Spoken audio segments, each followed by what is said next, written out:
for me, my biceps kept growing and growing and growing and growing until boom, popped my left one.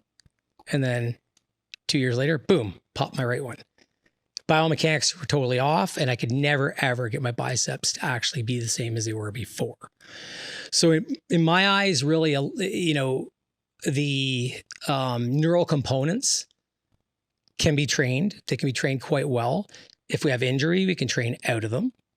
If we, you know, start with nothing, we can make someone super duper powerful in a short period of time. I'm amazed at how many guys will be like, oh, I started training in 2015. And you're like, Jesus, you know? But the biggest thing is really is how do you keep all the rest of the parts on the train as you're running these, you know, sequences to try and fire more muscle at the exact same time to make a single movement move as fast as you possibly can make it happen.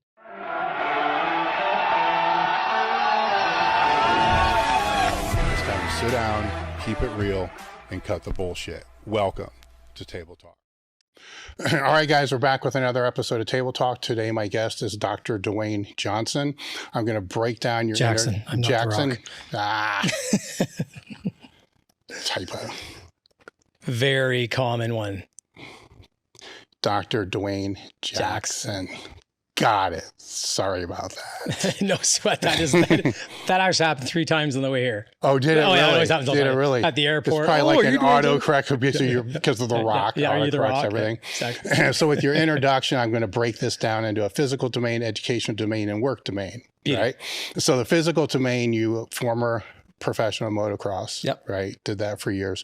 And then with the bodybuilding, hardcore bodybuilding for how long? 30 years. For 30 years. Now in the educational domain, we got an undergraduate in kinesiology, a master's degree in physiology. Yep. And then the PhD in neuroscience. It's in neurovascular physiology. Neurovascular physiology. Yeah. Then the work domain, this is extensive.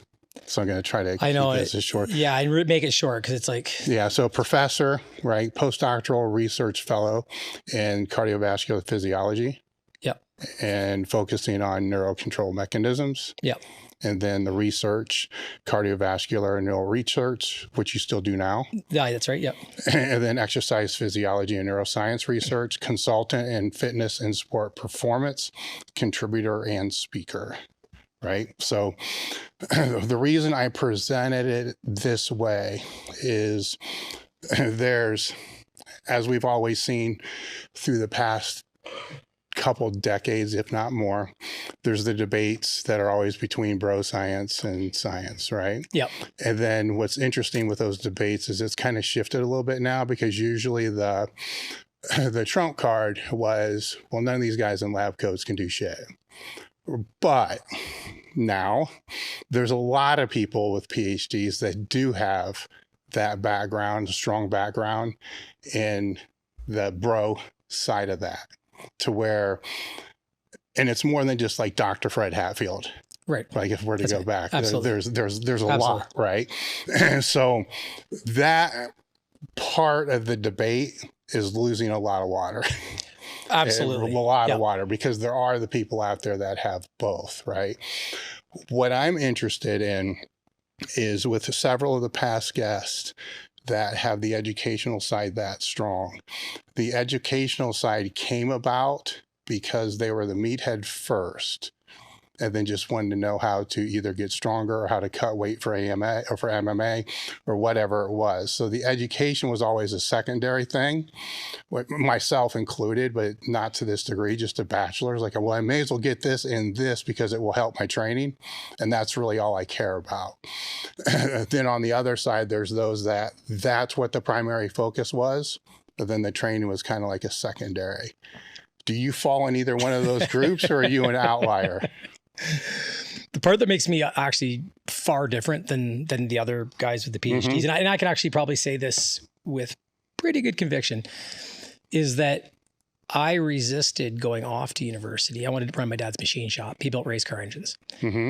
And my parents were there was no education really in our family much. So my parents were like, I was tested young and I had a high IQ and I had to go to different schools and stuff, a little neurodivergent. So they forced me to go off to university when I quit racing motocross because of injuries at 20. Mm-hmm. And so what were you doing between high school and just pro motocross and training? That makes sense because that's all the time. Oh, it's all the time. Yeah, I lived in Florida. Like I didn't go to school in the wintertime. Mm-hmm. And my bodybuilding came in because I went pro so young. The guys were in their 20s and I was like 16. Mm-hmm. So I actually started getting into anabolics and everything else while I was a pro motocross racer. When I quit. Why? Because of just weight? Just to put on size. Okay. Yeah. I was just trying to get muscular enough that I could handle the bike because I was riding 3 classes. Back then you had 125s, 250s, and 500s that you rode. And in Canada, we had to ride all 3 to get points so that we could get our national numbers and whatnot. So over time, when I finally quit racing because of injury, it was a real hit. And my parents were like, you got to go do something. And I said, well, I'm going to run my dad's shop. And my dad's like, no, there's way easier ways to make money, son. If you got a brain in your head, go off to school. And so I, did the old like, fine, I'll fucking go off to school and I'll become a fancy doctor and you guys will all be happy about that. And then I got there and I realized, this is education. Mm-hmm. And I did kinesiology, exercise science because of the performance aspect. But I was kind of forced into university, but it only took about 6 months and it caught. I stayed in academia up until flowed right into my professor job and everything up until I was 48. That's 2 years ago. And then I decided to leave and retire and start getting out to the masses. So I still do some research on the side with my buddies and that kind of stuff. I've got, a massive CV or, academic resume. So I've got lots of stuff behind me. But where the difference comes in is I didn't do the degrees at all to get ahead in any other way, except for I was just educating myself. And how it kind of turned out was I put all my athletic coaching that people had done with me in the psychology. And I used that as I built my lab to get funding and everything else. It was really just grit and, work your balls off. How did it funnel into where you specialized? Yeah. So over time, I was always doing what I do now full time off the side of my desk. So I was always doing health specialist stuff. And I was writing for all the big magazines for 20 years, like Flex and Muscle Fitness, and I still write for those guys. And Muscle Mag when it was around. There's dozens of them. And it was actually at Yale where I hooked up with Jim Stepani when I was doing I started my PhD there. And Jim Stepani, and we were in the same lab. And just in separate divisions. And so him and I actually hooked up, and that's how we got in with the Weeders. And then so we ran, he was the senior chief scientific editor or senior science editor for all the magazines. I was, his buddy from the lab. He could trust me, and we were both bodybuilders. And so we kind of owned Weeder Publications. Yeah. There's a whole other world of stories in there, but so that's kind of how it all kind of evolved. And then, out comes the old Instagrams, and now we have a place to stand on and, express all the stuff we've been learning where it was hidden behind the iron curtain of the university. Well, not only that, it was kind of hidden behind the curtain of the magazine editors as well, right? Oh, yeah. So that, because when I founded the company, was in 98, so in 2000. So the magazines were still popular. Mm-hmm. And I don't want to say part of the downfall because there's a lot of reasons why magazines had downfalls, but the internet definitely played into all of that. And where the magazines were always interesting, right, for a lot of reasons. And somewhere I was always, as you mature and get wiser, I was always kind of blown away at how amazing a lot of the pro bodybuilders could write, you know what I'm saying? And their stories and stuff like that. And their nice cars and fucking mansions and stuff, to where, years later when the realization comes in that they're broke as hell, and it's... it's so funny you said that, the bodybuilders, because I remember getting, and I'm going to say it anyway, because I think he's long gone, but I used to get all these articles from like Chris Aceto and all these guys, right? And they'd be like, fucking fix this up. Like, you got to fix this. And I'd be like, guys, I got to rewrite this whole friggin' thing. Mm-hmm. And sure enough, right, there'd be this beautiful shining article that would come blasting out. But we got paid like, you wouldn't believe how well we got paid by the Weeders. Mm-hmm. It was ridiculous. It was $1 a word for, honestly, probably about 15, 20 years. Oh, wow. Yeah. And Jim and I were blowing through like tens of thousands of words a month, if you know what I'm saying. And I was like in my 20s, right? And I'm going to school. And I'm like, this is amazing. And then I landed all these gigs formulating supplements. And I still do that to this day. It's one of my businesses. I work for manufacturers now. Yeah. But I used to help companies, you know, kind of raise their profile from, you know, maybe they're $1 million or $2 million company. They hire me. I come in and reformulate, give them a bunch of science background, introduce them to manufacturers that do good jobs. And then, you know, they take off. And I think it was well over 20 years ago. I had a conversation. I believe the guy's name, it was Dennis Weiss. He used to write for Muscle Mag and stuff like that. And he was kind of educating me on like the whole process. And it was like my whole world just went boom. Like, what is this, right? And then how does this operate? But with the gatekeepers, you know, kind of in mind, then the internet opened up the ability for other people, absolutely, you know, who, I don't like to speak in absolute, but may have known more, you know, but didn't have the networking to be able to get published. Right. Absolutely. So then they have that opportunity to get published. And as we move forward, that's one of the good things, you know, about social media is you don't have gatekeepers. There's pros and cons to that. You know, it's one would be, I know with our own authors, we would vet and still do, you know, who's going to put content out. Do they actually do this? You know, do they not do this? Is this just, who the hell is this? Are they just trying to sell something? So there is a degree of that, you know, that kind of played in there, which filtered a lot of the information. So while we can joke around about how it was still filtered. So it wasn't complete horse crap outside of trying to sell the supplements and stuff like that. But the training wise, you know, it's fairly solid for what people knew at that time.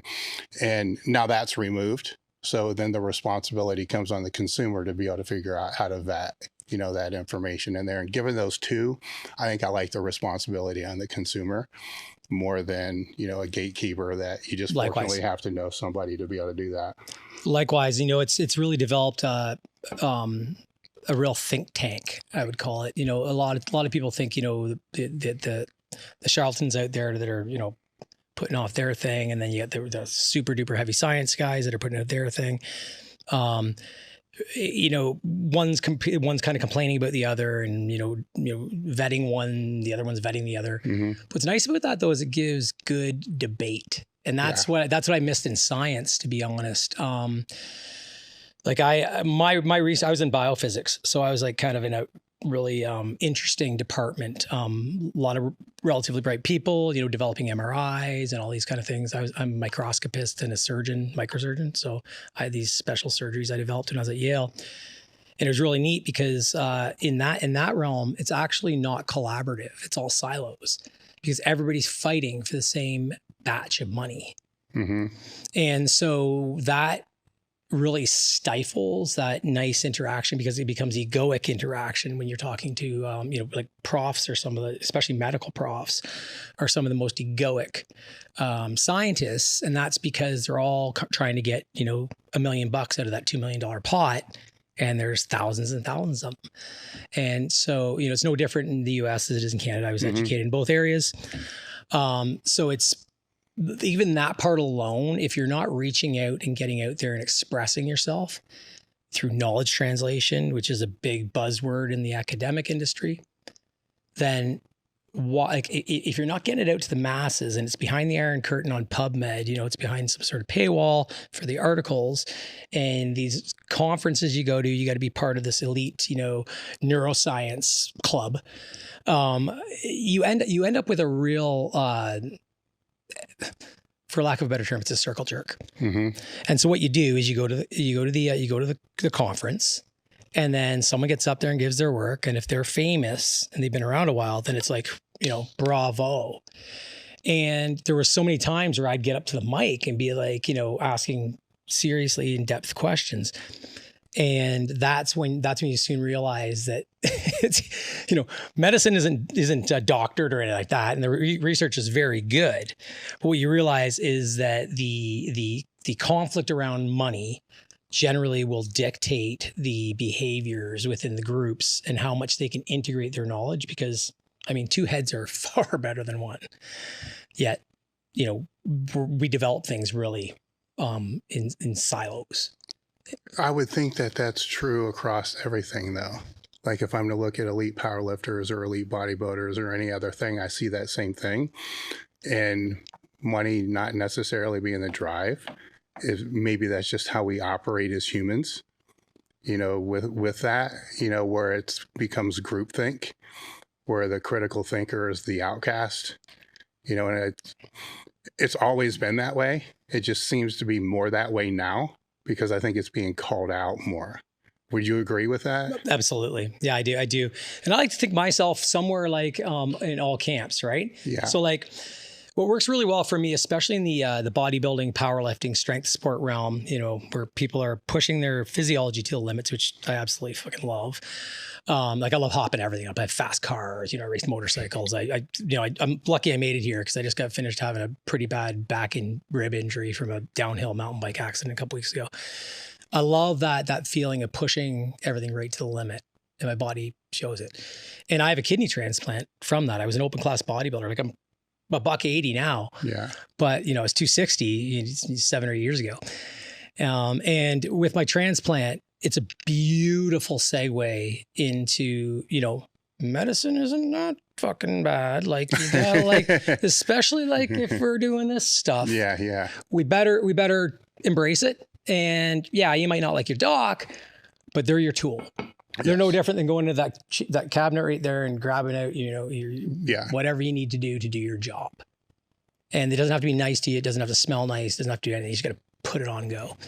And so really, I'm kind of the guy that liaises all those relationships, because I've got the super duper, autistic group that I worked with in the university realm. Yeah. And then on the other side, I've got all my bros. And so when my kidneys failed, it was really neat, because I was working for a big Canadian supplement company that has their own manufacturing. And they actually were kind of like, oh, you should probably go because people are going to be worried about it. And I said, hey guys, this is going to work in favor. And it really did, because then all of a sudden this guy that did all this education and everything else has this issue that's super duper common. And so now it's really nice because, if I didn't take handfuls of medicine every morning and another small handful every night, I wouldn't be sitting here having a good old time, because I'd probably be on dialysis still, right? Mm-hmm. So that's when things really changed for me in the strength realm, was that people now had something that they could like really relate to, because this guy did it. He's a smart guy, and look at that. He's still buggered himself up, and I talk about denial. I talk about all those things, and I'm very open about me, my life, and even personally, because it helps people. And that's why I got into academic medicine and research anyway. So really, I get more out of this than anything else. And I'm friends with all those groups, and people actually do accept when I come in and help them out, which is nice.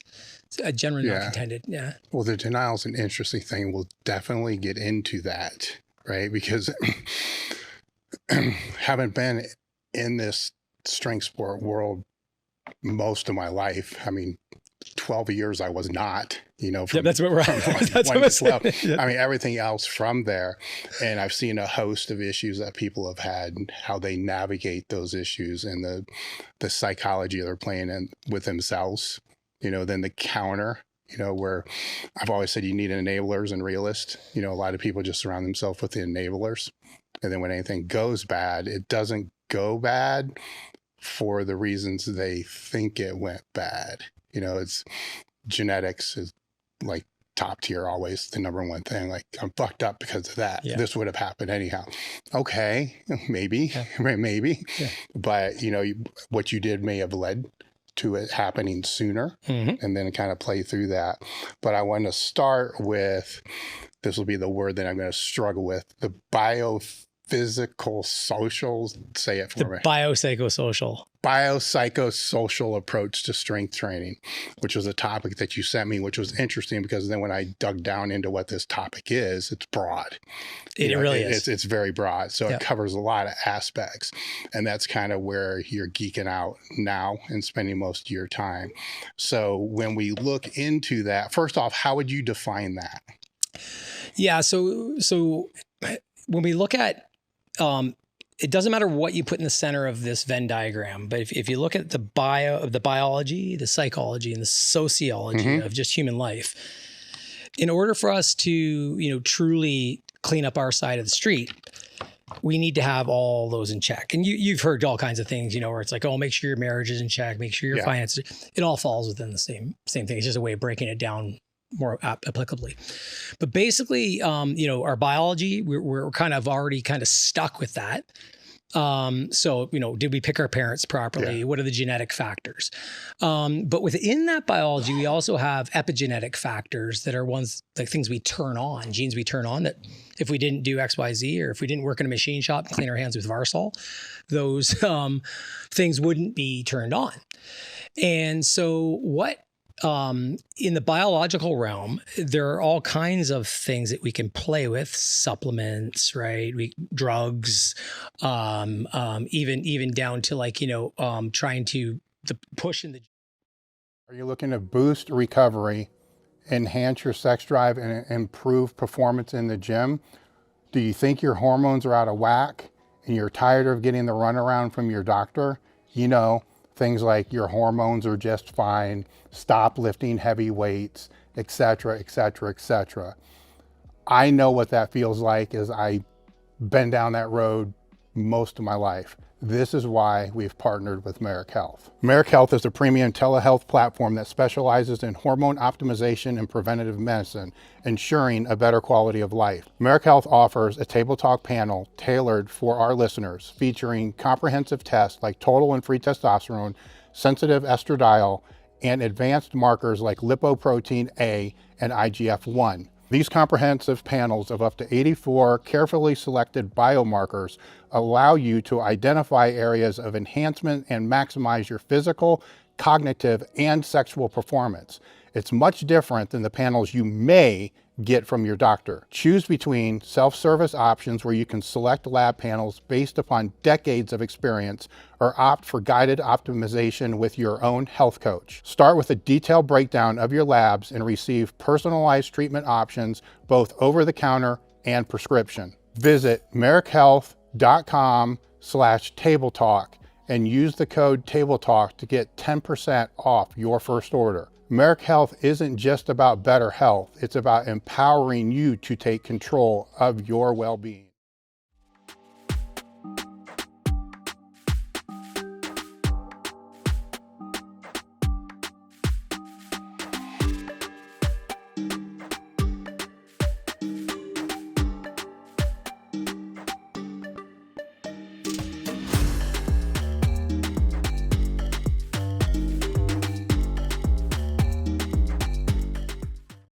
Gym, that's changing your biological realm. You can go from, 120 pound guy to a 250 pound guy.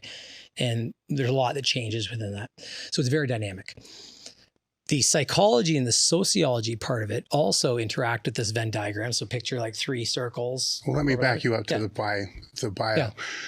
Because as we develop as humans, there's developmental stages. Up until, I guess the brain until 25, 26 or something like that.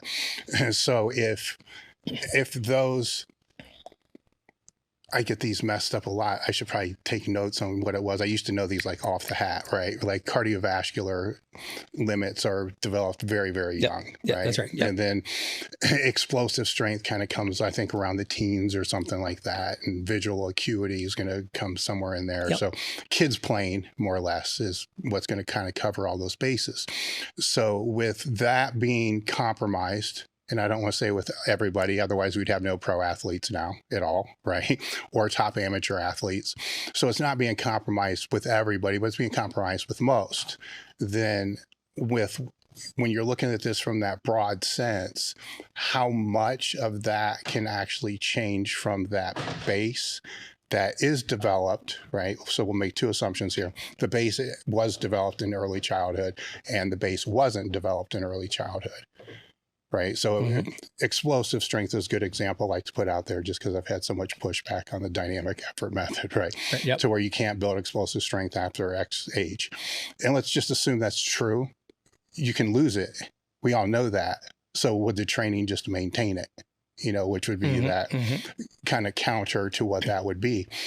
So with that, with those two questions, so assuming that it was fully utilized, then how much more can play into that? Probably there's a lot of questions here. So how much more could play in that to raise it, or is it just a matter of not letting it drop? And then on the other side, if it wasn't developed, same type of, well, it's already dropped. So if it wasn't developed, how much more can play into it to bring it up? Yeah. So when we're talking about explosive strength in the biological realm, it's actually, that's a great question because it's all relative. Yeah. Right. So there's a couple things I like to do when we think about concepts of strength and, neural firing and summation and everything else that has to occur in order to get, things to really move. And if you think about people who, like, let's take it right to the far extreme, can't walk. They've had a stroke, motor cortex is damaged, and they can't walk. Well, we can actually get them eventually running with the right training or the right physiotherapy and occupational therapy. So long as there's no wires that have been cut, right? So it didn't break their back or sever their spine or anything, just there's been some stuff in the brain. And so as long as the lesions are not so bad that we can grow neurons other places, then we can get the job done. And so if we can take someone from like zero movement to expressing power, which, I mean, as soon as they start moving, they'll be doing that, then there are ways for us to train the nervous system. And whether or not we're hitting all the marks right now or not, who knows? But we do know something. And that is, we know that over time, the athletes, and I'm sure you see this all the time, that athletes that are good can become better and better and better. And usually the limiting factor is the structure or the biology of how the person's put together, like the tendons and everything else, right? Where they're attached on the bones and whether they're attached well. Yeah. Right. So I'll give you a great example. For me, my biceps kept growing and growing and growing and growing until boom, popped my left one. And then 2 years later, boom, popped my right one. Biomechanics were totally off, and I could never, ever get my biceps to actually be the same as they were before. So in my eyes, really, the neural components can be trained. They can be trained quite well. If we have injury, we can train out of them.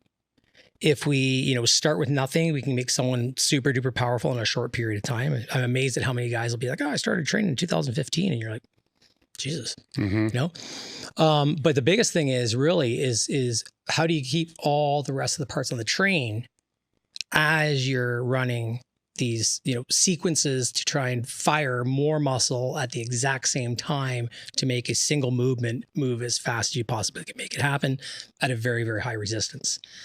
And that is really a matter of how well the parts are put together in my eyes. As long as the nervous system ain't broke, there's ways to dig into it. And that's where that psychosocial stuff comes in. Well, where would we put visual acuity then? Where would we do that? Yeah. I mean, where would that kind of fall, right? So in other words, that's the difference in my mind of somebody that's a quarterback or a lineman. Right. And is that going to be as trainable as is the other? I don't believe so. Visual acuity be pretty darn hard to train now, and especially in people who are receiving concussions. So let's do a little math. Okay, so the old quarterback from day one who had the good visual acuity, he was always real fast. He's that little Italian kid that can scoot around. He always has the abs and everything else. He's going to be thrown in quarterback, right? He ain't going to get hit as much as a guy like myself who was 225, 230 pounds in high school, 5'8". So the experience of most athletes usually dictates, the early experience usually dictates, their injury profile, their social profile, their psychological profile, if they're really on top of their game. And so when we compare someone, say has better visual acuity as a quarterback to say, a linebacker who's, cross-eyed, we end up with a situation where we're comparing apples to oranges because one guy's been protected and the other guys weren't. Mm-hmm. So it's really neat, right? And so when you go into an athlete's history, all this stuff starts to become really, really apparent. And that's you can predict pretty quickly, injuries and everything else if you take a look at someone's past. I'm fortunate. I've had 13 clinical concussions, broke a wrist and, it's written on the side notes. And I think my brain's still operating well. Why? My nephew's on the Boston Bruins and, if he has 2 concussions, he's out. So it's, I happen to have either a thick skull or I'm living in an alternate universe sitting in New York City on a park bench feeding pigeons thinking I'm here. Yeah. But either way, I've got something different with my head that other people get concussions. Can that be the degree of inflammation you have in before the concussion? That I don't know. I don't think so. Probably the conditions I was under when I was concussed, from what I understand. I've given a couple talks at the NHL and whatnot. It's kind of like the pre-existing inflammation that exists when people get concussed that really cause the problems. But the point is, when we're talking about neural acuity, eyes and everything else, for me, it's funny because I was having troubles with my shoulders. I always do now. And I was going to see a chiropractor of mine who does all kinds of really cool modalities for testing brain function. And when I walked in, he said, "There's nothing wrong with your shoulder, man." He goes, "How many times have you been concussed in your life?" I'm like, 13 clinicals. I said, probably 16 times, not counting the bar fights, right? But I was in my younger years. And I said to him, and he said to me, "You walk concussed." He said, "There's an actual walk." He said, "Sit down." And he made me do these tests with a laser on my head and draw all these shapes out and everything else. And then he would spin the chair one in a certain direction because all my stuff was shifted, and it would come back. And so it was really, and that we're talking acutely, in that same session. And so there are definite impacts of my concussions.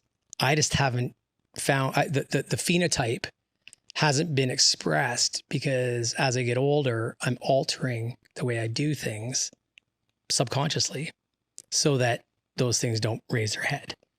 But I really see them when I'm, training and everything else, because a lot of times I'll look in the mirror and I'll be like, wow, my proprioception is really sideways. So, when it comes down to neural training in itself, nerves are highly plastic. The brain, highly plastic. We can have lesions from strokes and everything else, and we can recover function. And because of that plasticity, if an athlete is in the right environment internally, health-wise, then I firmly believe that anything can be done with that athlete in terms of nervous system training.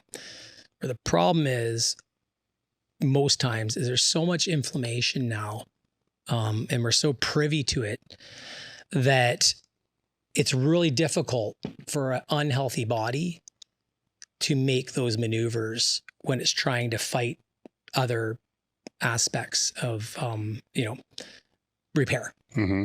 Right. And so in the type of training that we do, and I still do it to this day, and it's funny because, it hurts me now with the meds I'm on.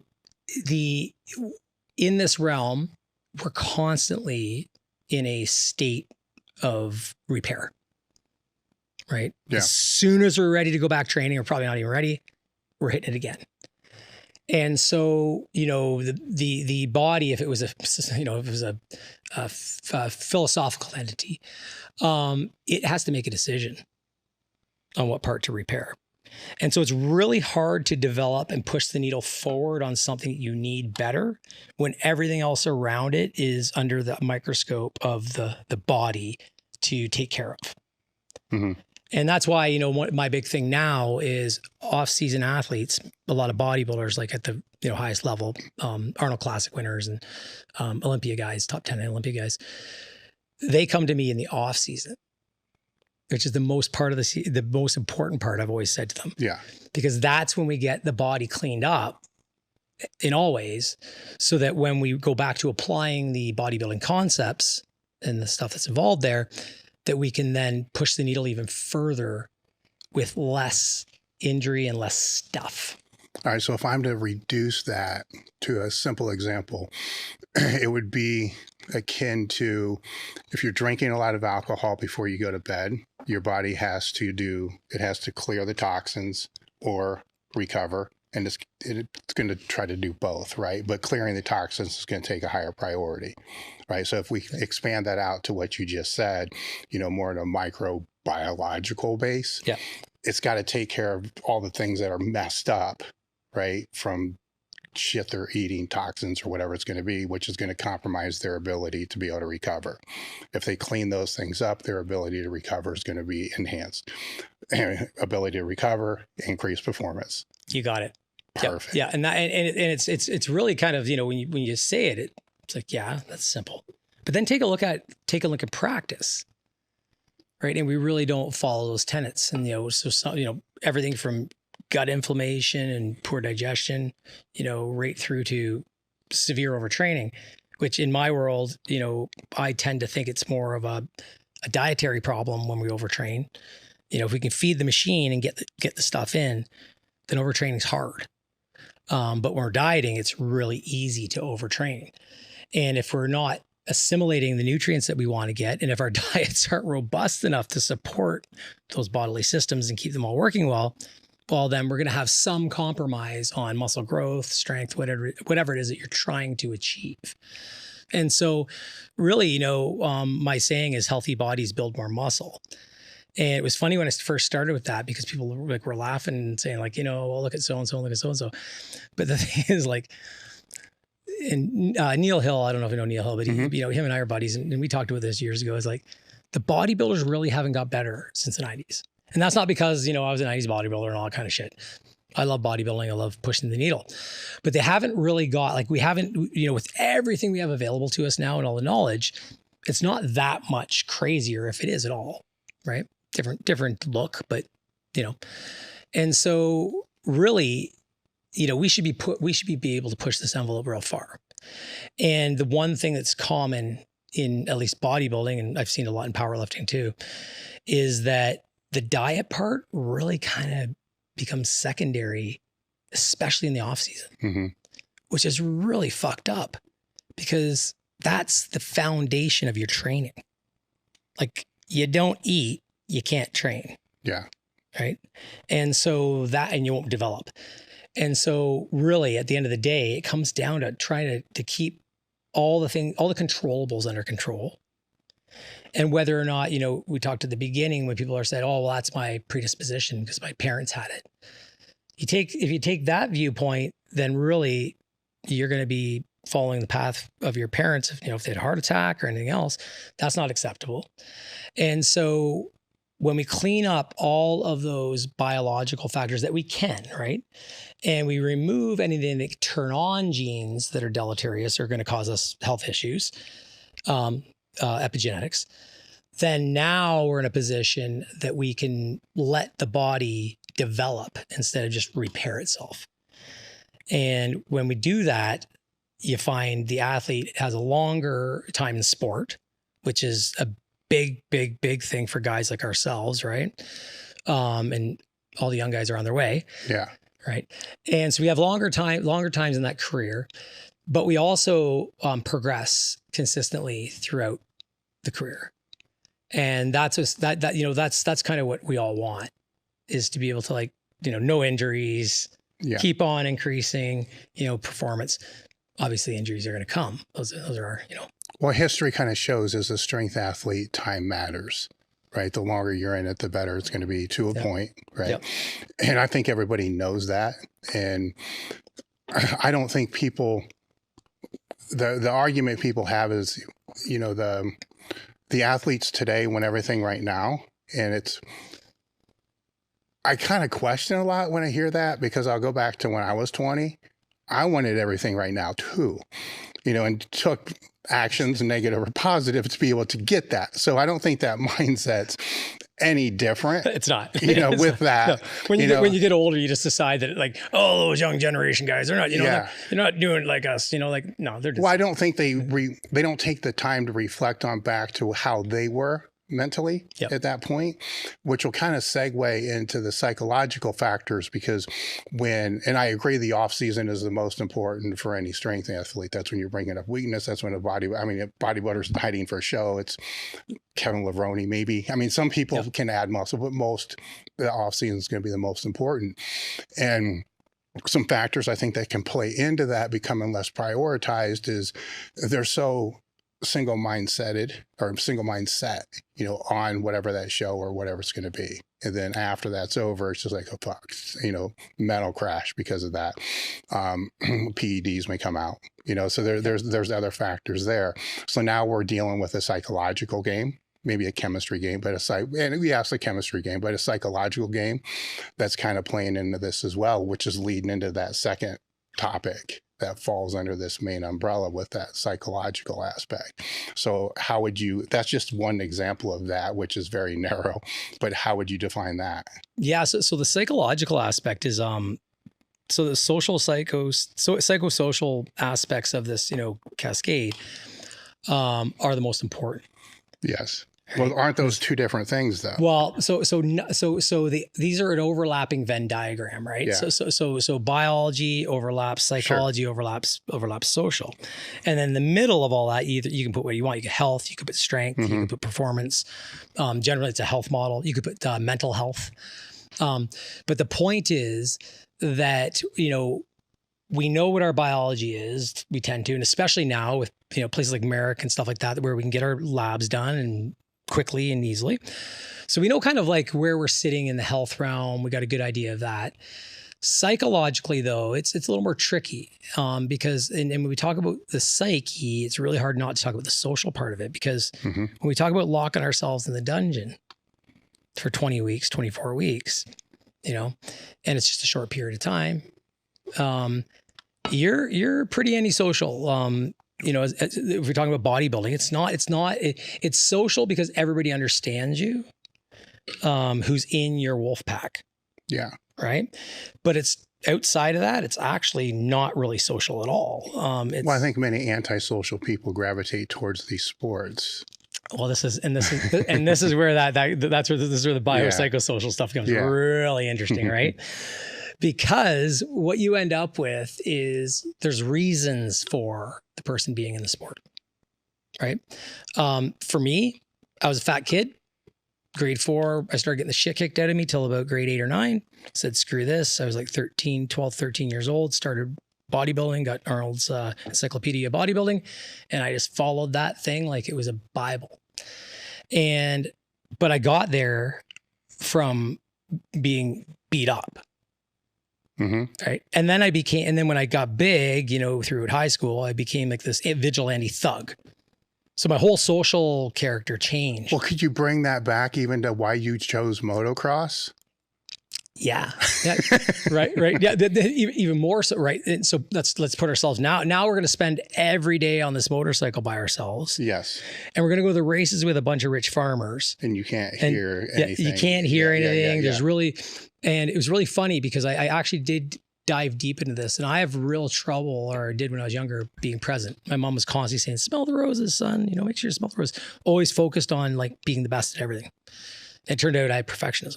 And which is not a good thing at all. It's taken a lot of work to deal with it, but it's kind of neat because I got into motocross because everything was on me.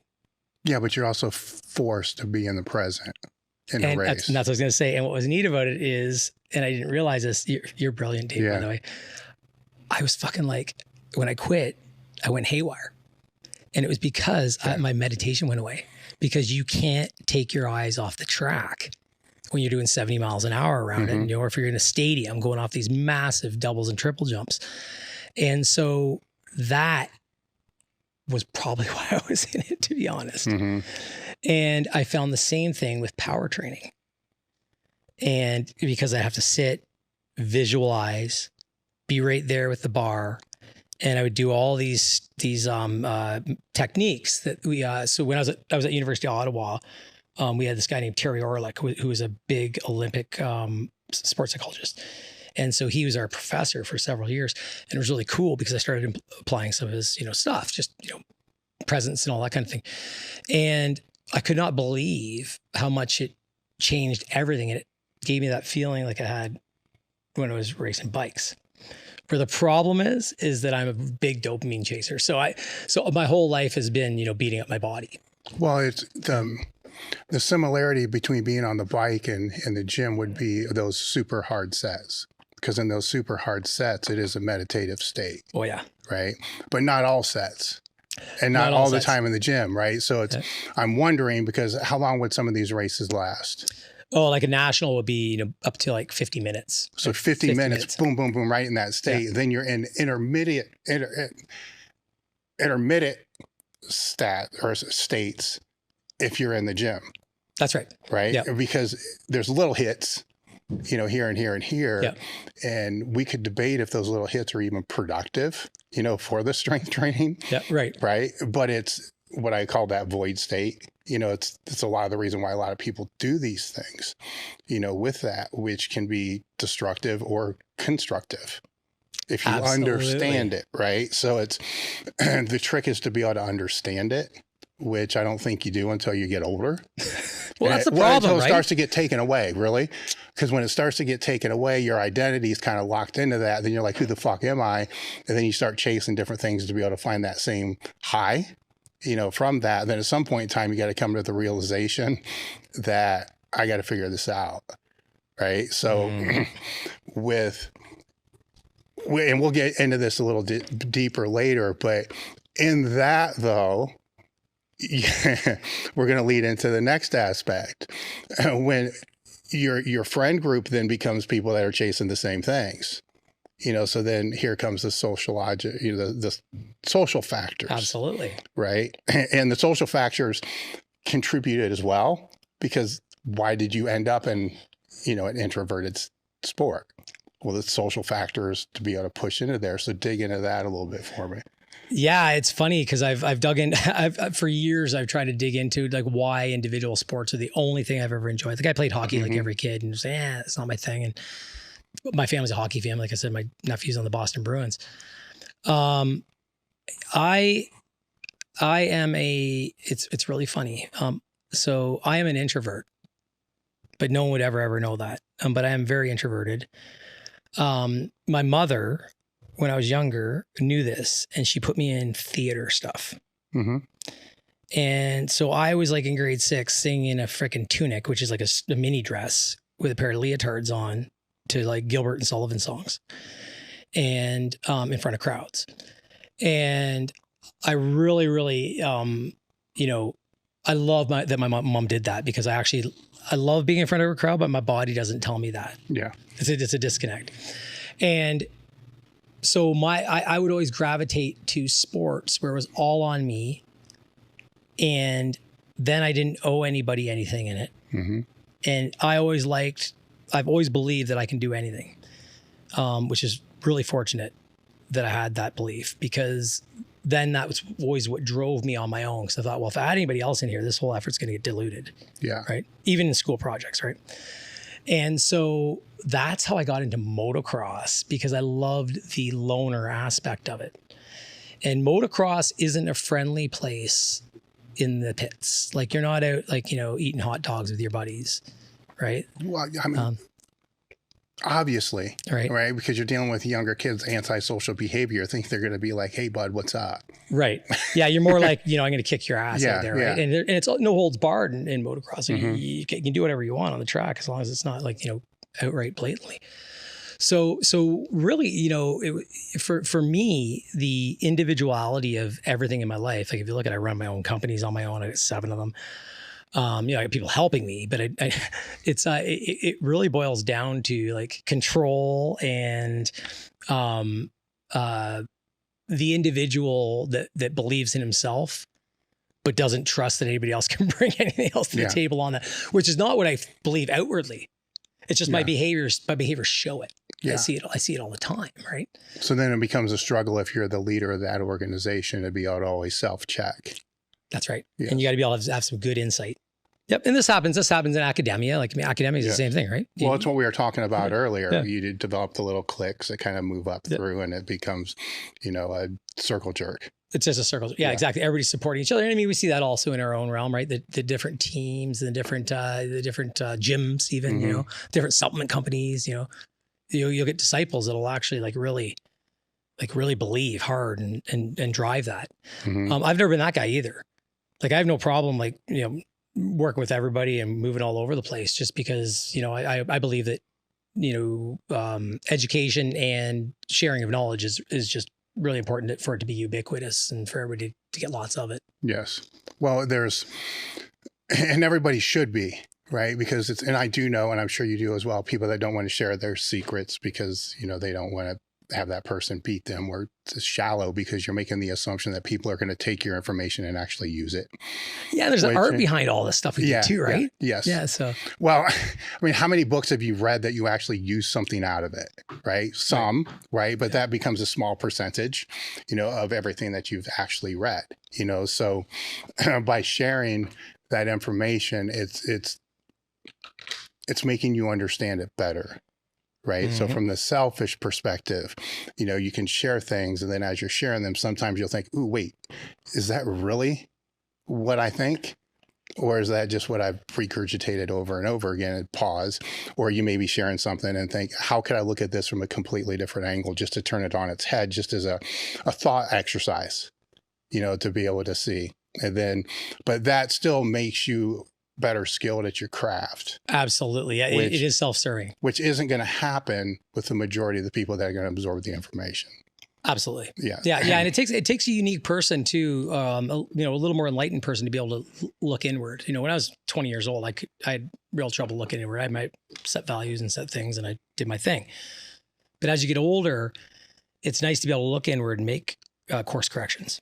Right. And just correct on the fly and admit when you've made an error, or just, it was the right thing at this point in time, but now it's, we've learned more. That's the people that progress. That's the leaders, the ones that can shift, pivot, pivoting on anything is a sign of IQ. Yeah. Right? And so it's really important in sport for us to be able to make those changes if we want to keep progressing over time. So that can bring up the dilemma as an educator / mentor is I remember what it was like to be on the other side of the table. So I'm the 18-year-old, 20-year-old kid, having breakfast with somebody that's trying to give me their advice on strength training that's in their 40s, right? And the whole time they're speaking, I don't give a fuck what they're saying. It doesn't make any difference. They're washed up. It doesn't matter. I'm stronger than what they are, da, da, da, da, da, da. And then eventually, if you stay in this long enough, then now you're that person on that side of the table speaking to that same person. Absolutely.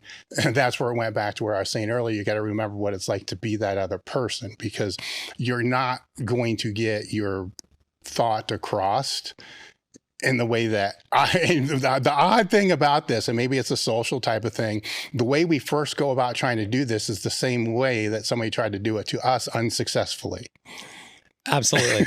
Well, the good thing is, Dave, I think things have changed a little bit, and you probably noticed it too, is that, and I'm really glad it's happening, is that kids actually don't hate old people nowadays. The majority actually, like hanging out with their dad and mom, if their dad and mom are good people to them. Yeah. Right. Now my dad and mom are great people to me.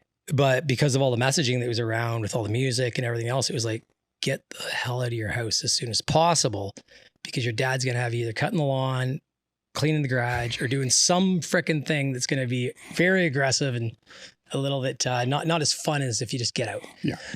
And or if I slept in past 7 a.m., my dad would make like the slimiest eggs, pull me out of bed, and I'd be eating these like raw eggs. Nowadays, it's a little bit different. For, generally speaking. So, and I think that's changed because the online content that's out there, right? Is that kids can see the younger folks, and by the way, calling them kids is like, it's an endearment thing. Yeah. I wish I was a kid again. But the youth these days really they can go through and look at your history, right? They can go through your page and and they can actually see a chronological change over time, and they can see, oh yeah, this guy was a monster and a major force, and I think that's more respected now by the masses than it was, say, back in the 90s. Because you're right. Like I would do the same thing. I'd be like, well, what are you talking about, old man, right? No, that's interesting because I didn't think of the digital footprint concept. Yeah, the only reason why I know that is because we didn't have that in the past. Yeah. Right. You'd have to go searching through some old like leaflets that had your name on it and showed you got first. Like, yes. you know what I'm talking about? It's yeah. And half of those are bullshit, right? Totally. Yeah. Yeah. Yeah. So it's, it's nice because I'm with Prescript and I'm their nutrition director and I run their nutrition courses and everything else. I'm friends with Jordan and the gang. And those students that are in those classes, they're engaged. Like they want to learn. And they're smart folks. And so, there is a movement, one, for online education, which is just lovely because now we can do this without, this iron curtain, and they can do it affordably and at the rate they want to. But also it's neat. It's grown because people want applicable information. And that's where the real disconnect comes in the university system. I love the university. Don't get me wrong. I spent 30 years in the system. But the breakdown is that we don't get applicable information. We get the cellular, concept or the whatever concept, but you don't get like, here's how many grams of carbs you should be doing during this period. And here's how many this, that, and the other things you should have. Has that begun to pivot in any way? It has in some ways, but until the old guys retire, and the problem is like no one leaves academia like I did. Like, I mean, I was a chair and I had tenure, like I was lifer. I'd write a resignation letter. I couldn't even get them to fire me if I didn't show up, if I tried. Mm-hmm.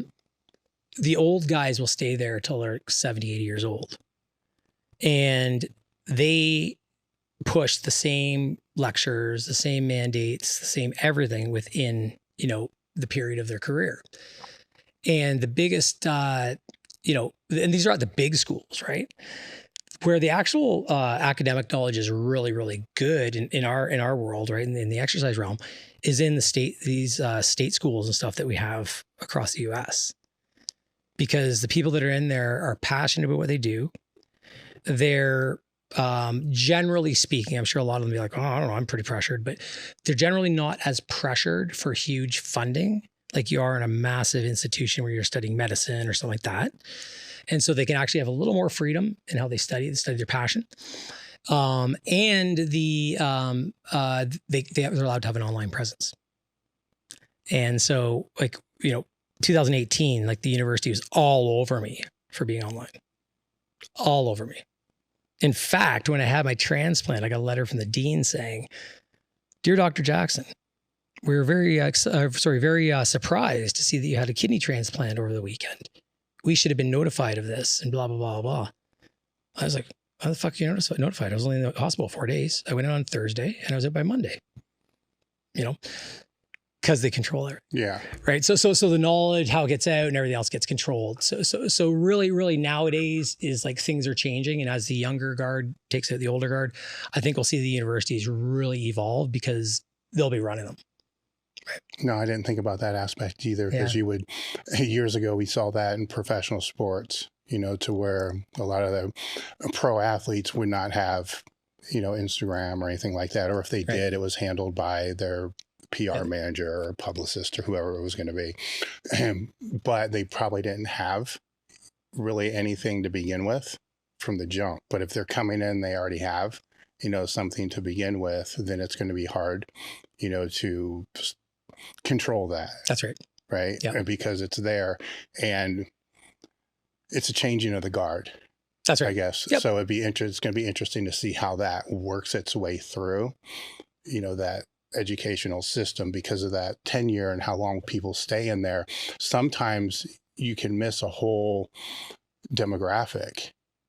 So if you're talking 70s, you still kind of got boomers in there to where Gen X people are just going to be left out, because by the time they have to replace that person, it's going to be Gen Z that's going to be replacing that person. So you miss 15 years or whatever it is of a demographic coming through there with different social influences than what the others had.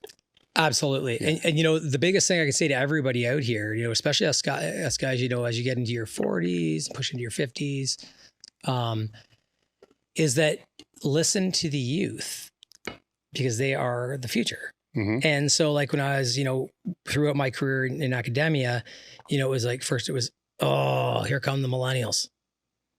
Oh, the millennials. Mm-hmm. And I would say to everybody, all the profs, I'd say, but like, we raise these guys. Like, they're our kids. Yeah.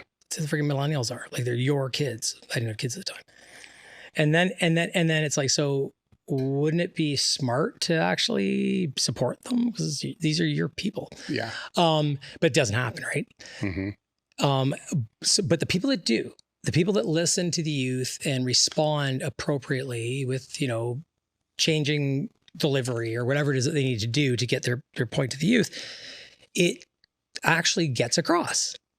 Yes. And so that's kind of, it's kind of like it becomes more of a, the problem is more of us old guys than it is the younger folks. So how do you navigate that, right? Because that's something that I navigate a lot, not with myself, but with other people that will complain about those things, and it drives me crazy sometimes because you raised them.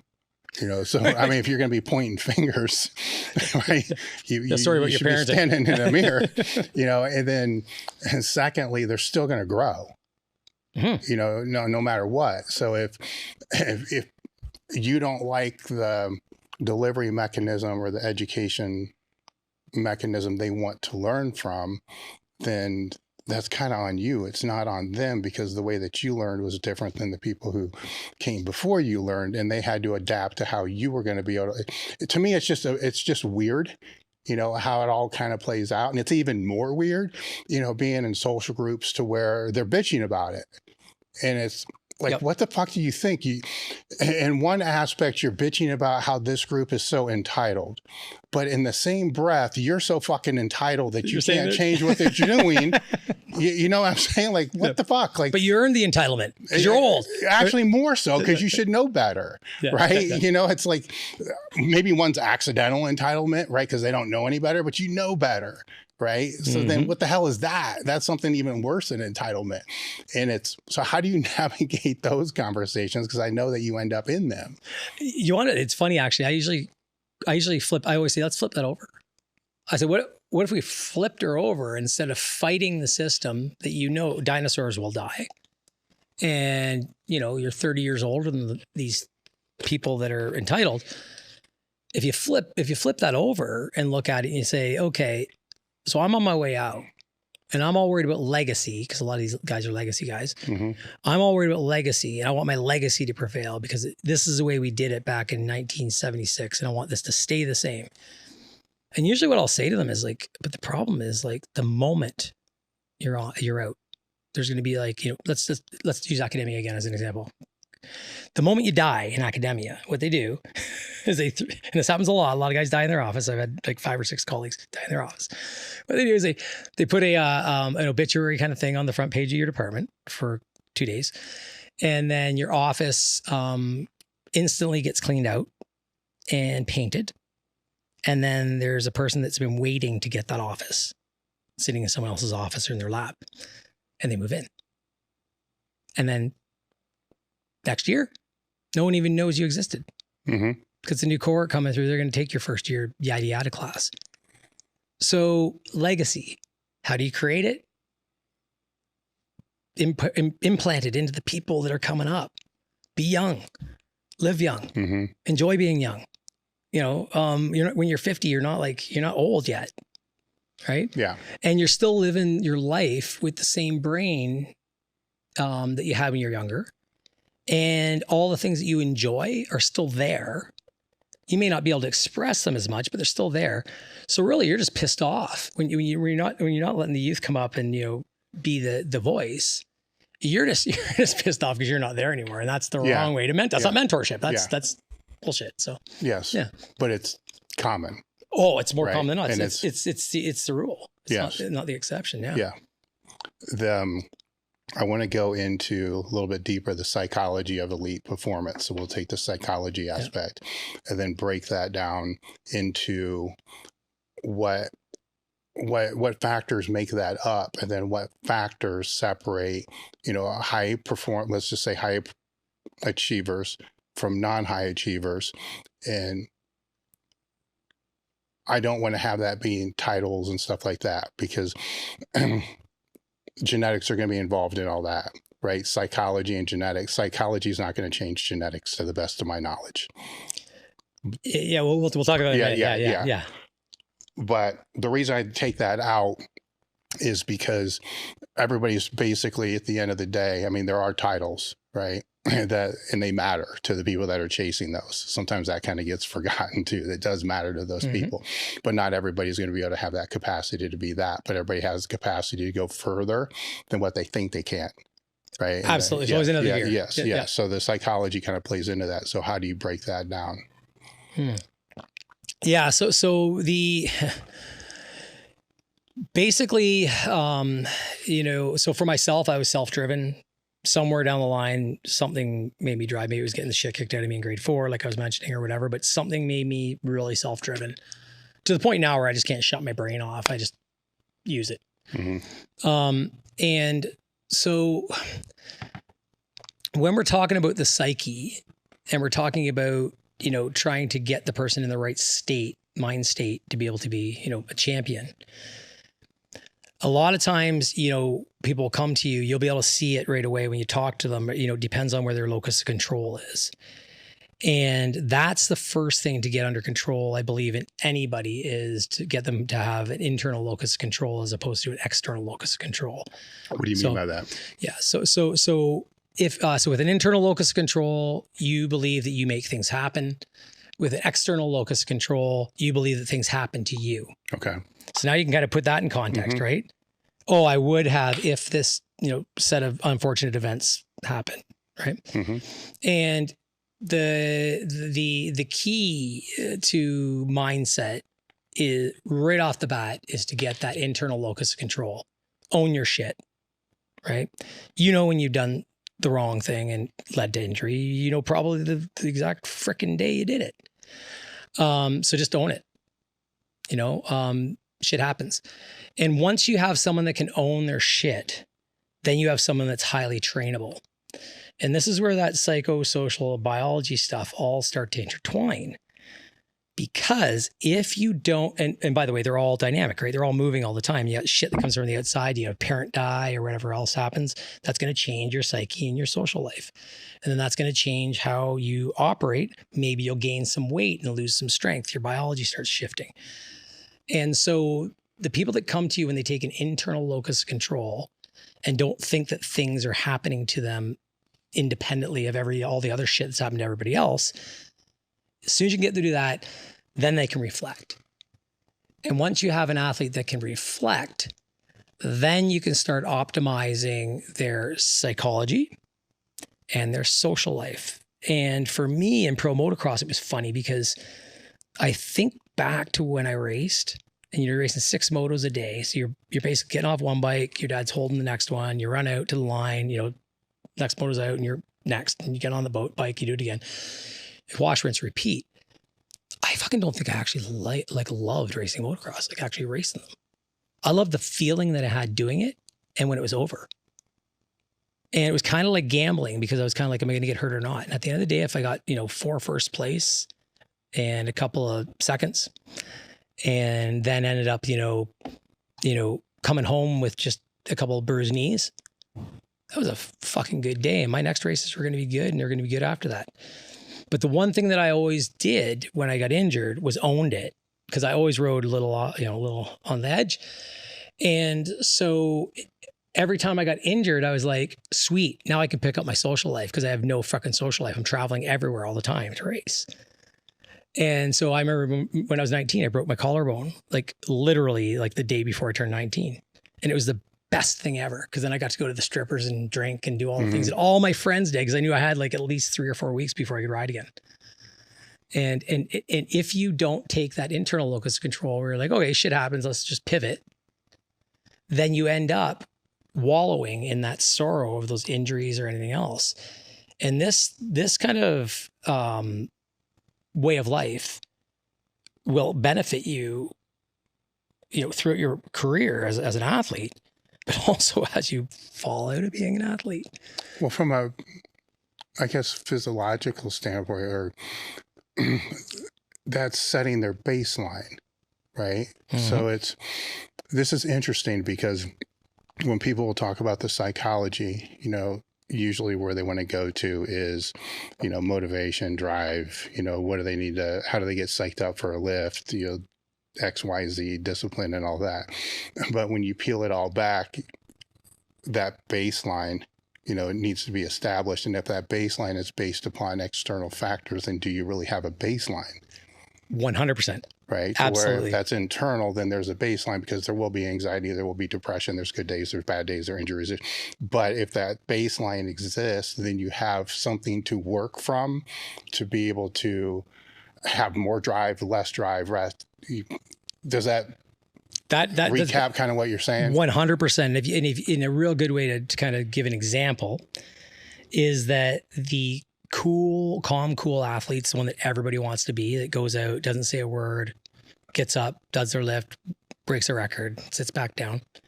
That person's got everything in their control. And the reason why I can say that is because you could go up to them and say, hey, fucker, you're looking weak and shitty today. And they'll probably lift a little better. There's other people that you say that and it'll crush them. And it'll depend who says it.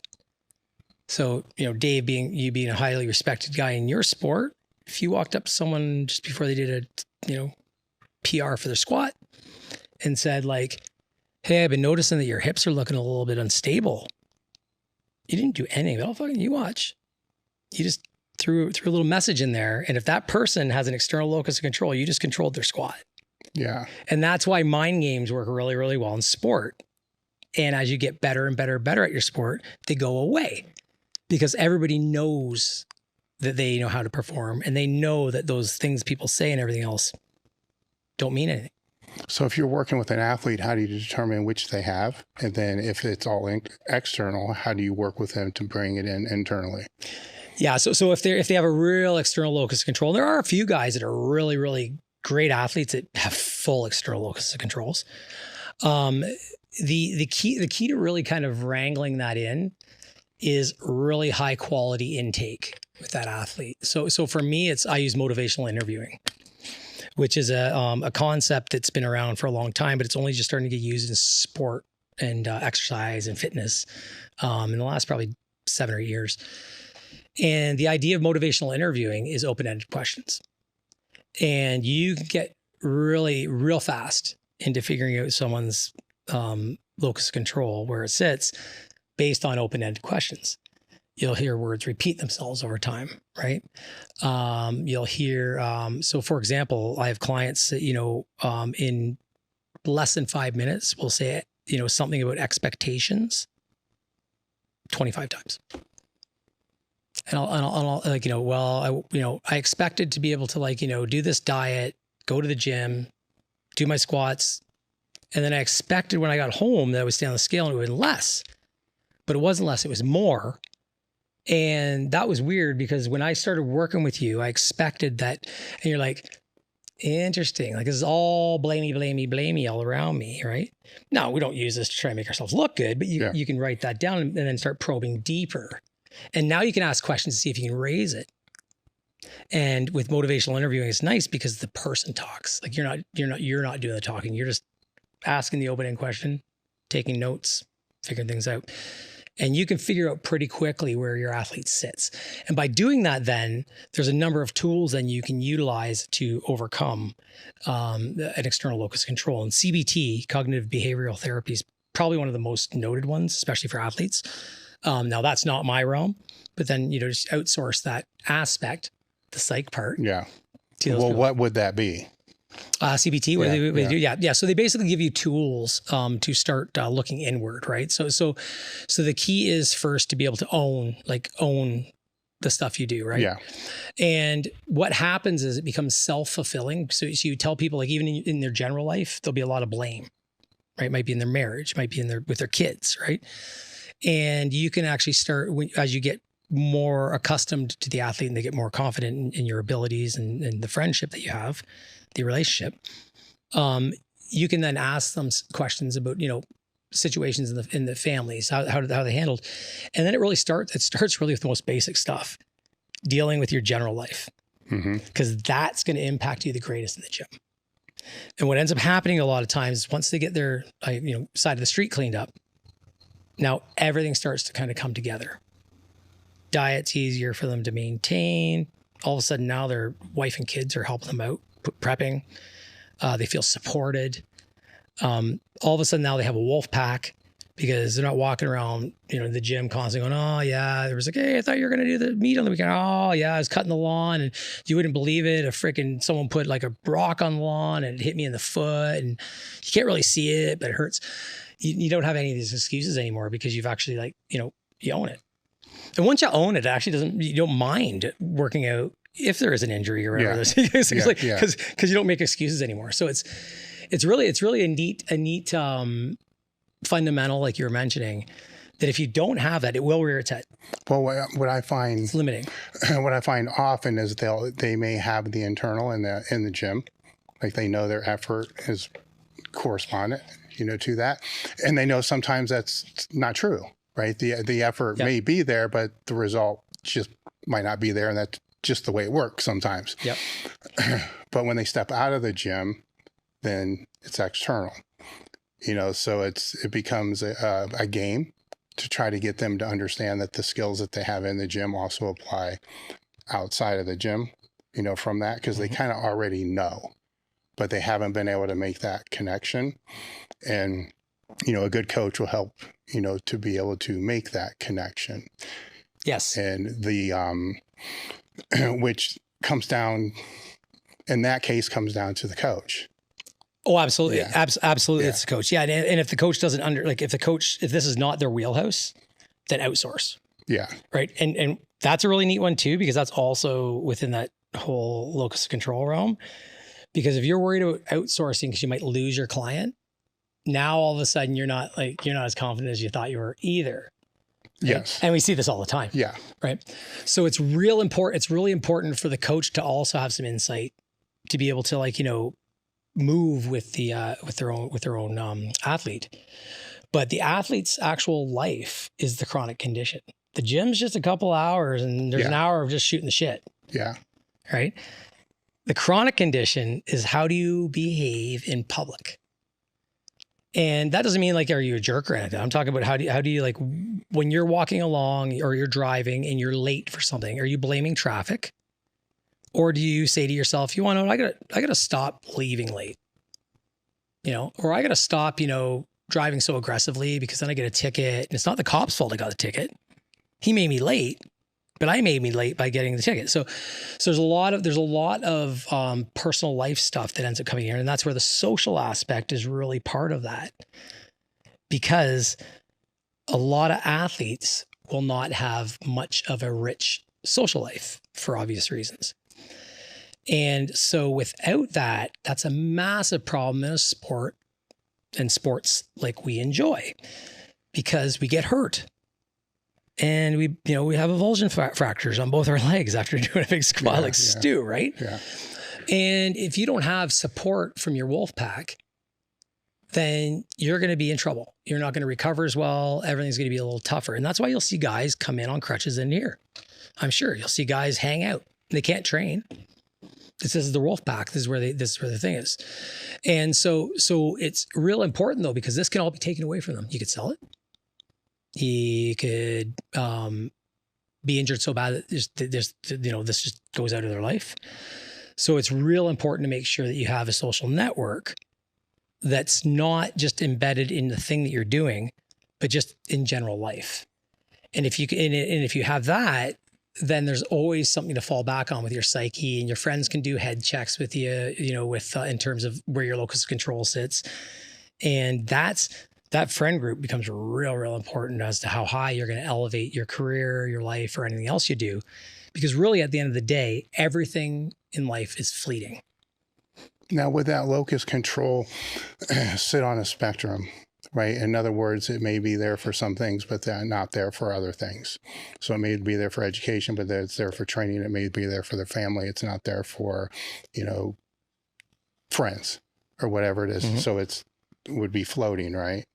Yeah, it's basically, it's funny because I've done my own my own take on this is your locus of control will be where your confidence sits. Your internal locus of control will sit where your most confident moments sit. Mm-hmm. Right.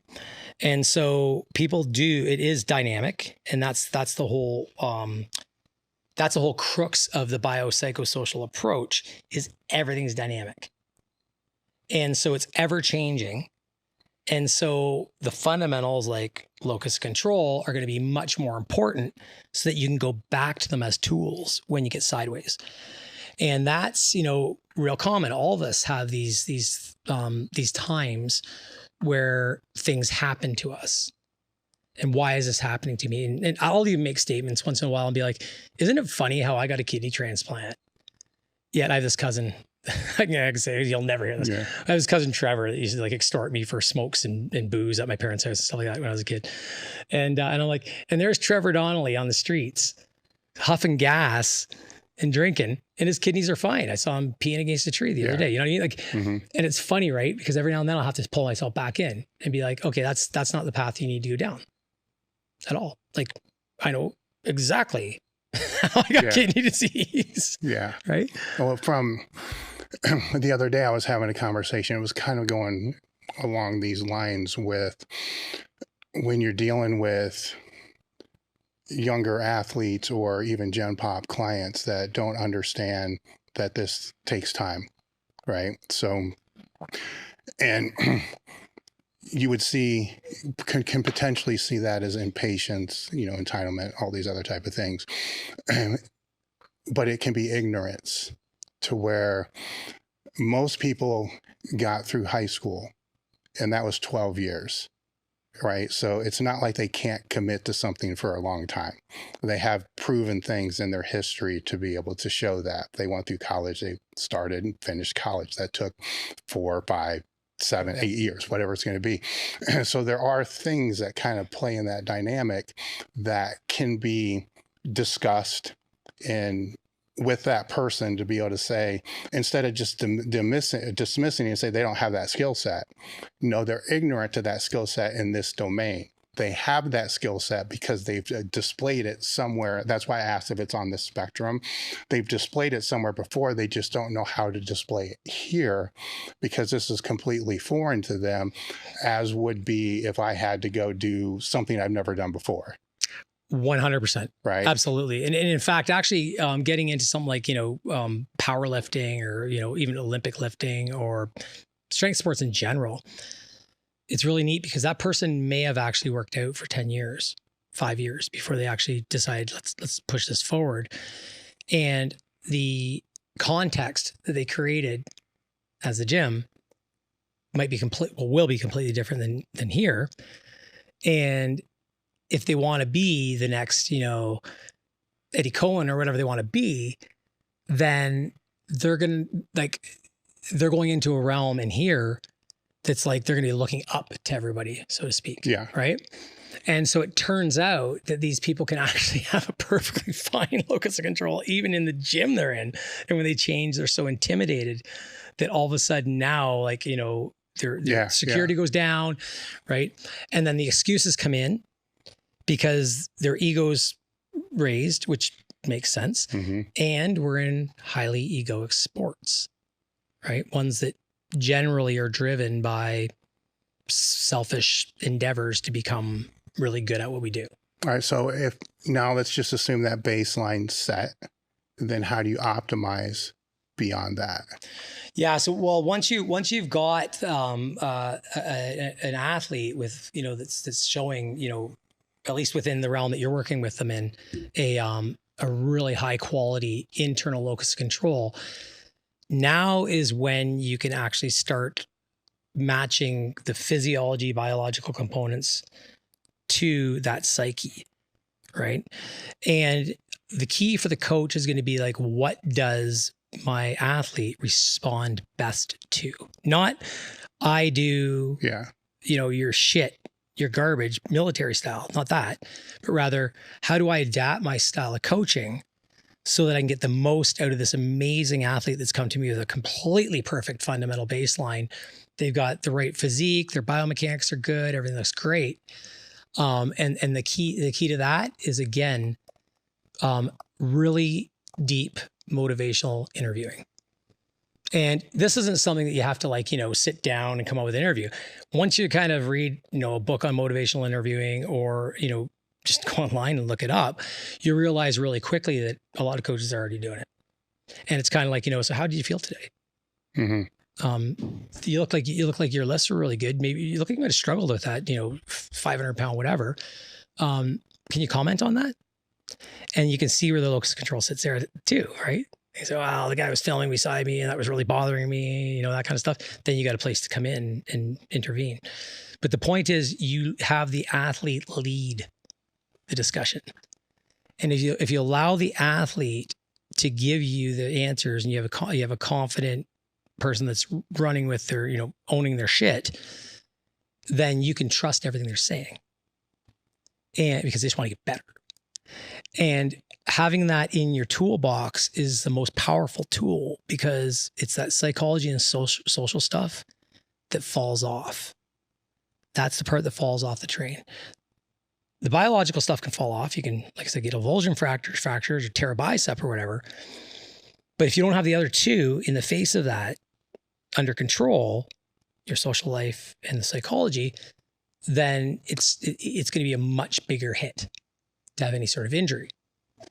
Conversely, if you have an amazing athlete that has the best psyche in town and a huge group of friends, but goes out and pounds, vodka sodas every Friday and Saturday night, they may break records, but they never will achieve their potential, because they're not setting up the environment in their body for championship athletics. It just doesn't exist. What's spinning through my head right now, because you mentioned the military aspect, like you don't want to be, that drill sergeant. Unless they respond well to that. Yeah. Right?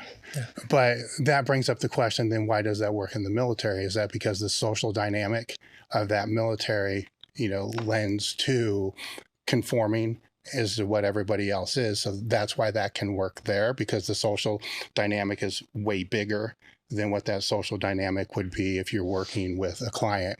And then their social group is a much smaller social group compared to in the military, where if they're going through basic training or whatever it is, it's a large group.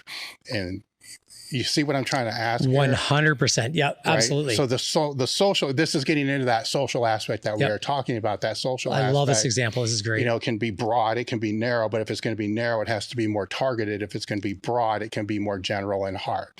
That makes sense? Oh, absolutely. Yeah. In the military, that's why, hazing and everything exists. Right. And that's why actually in university, I got hazed in university, our exercise science group. They stopped it after a couple of years after, but it's to bring everybody to the same baseline. Yeah. And the military actually kind of wants you, judging how they do it.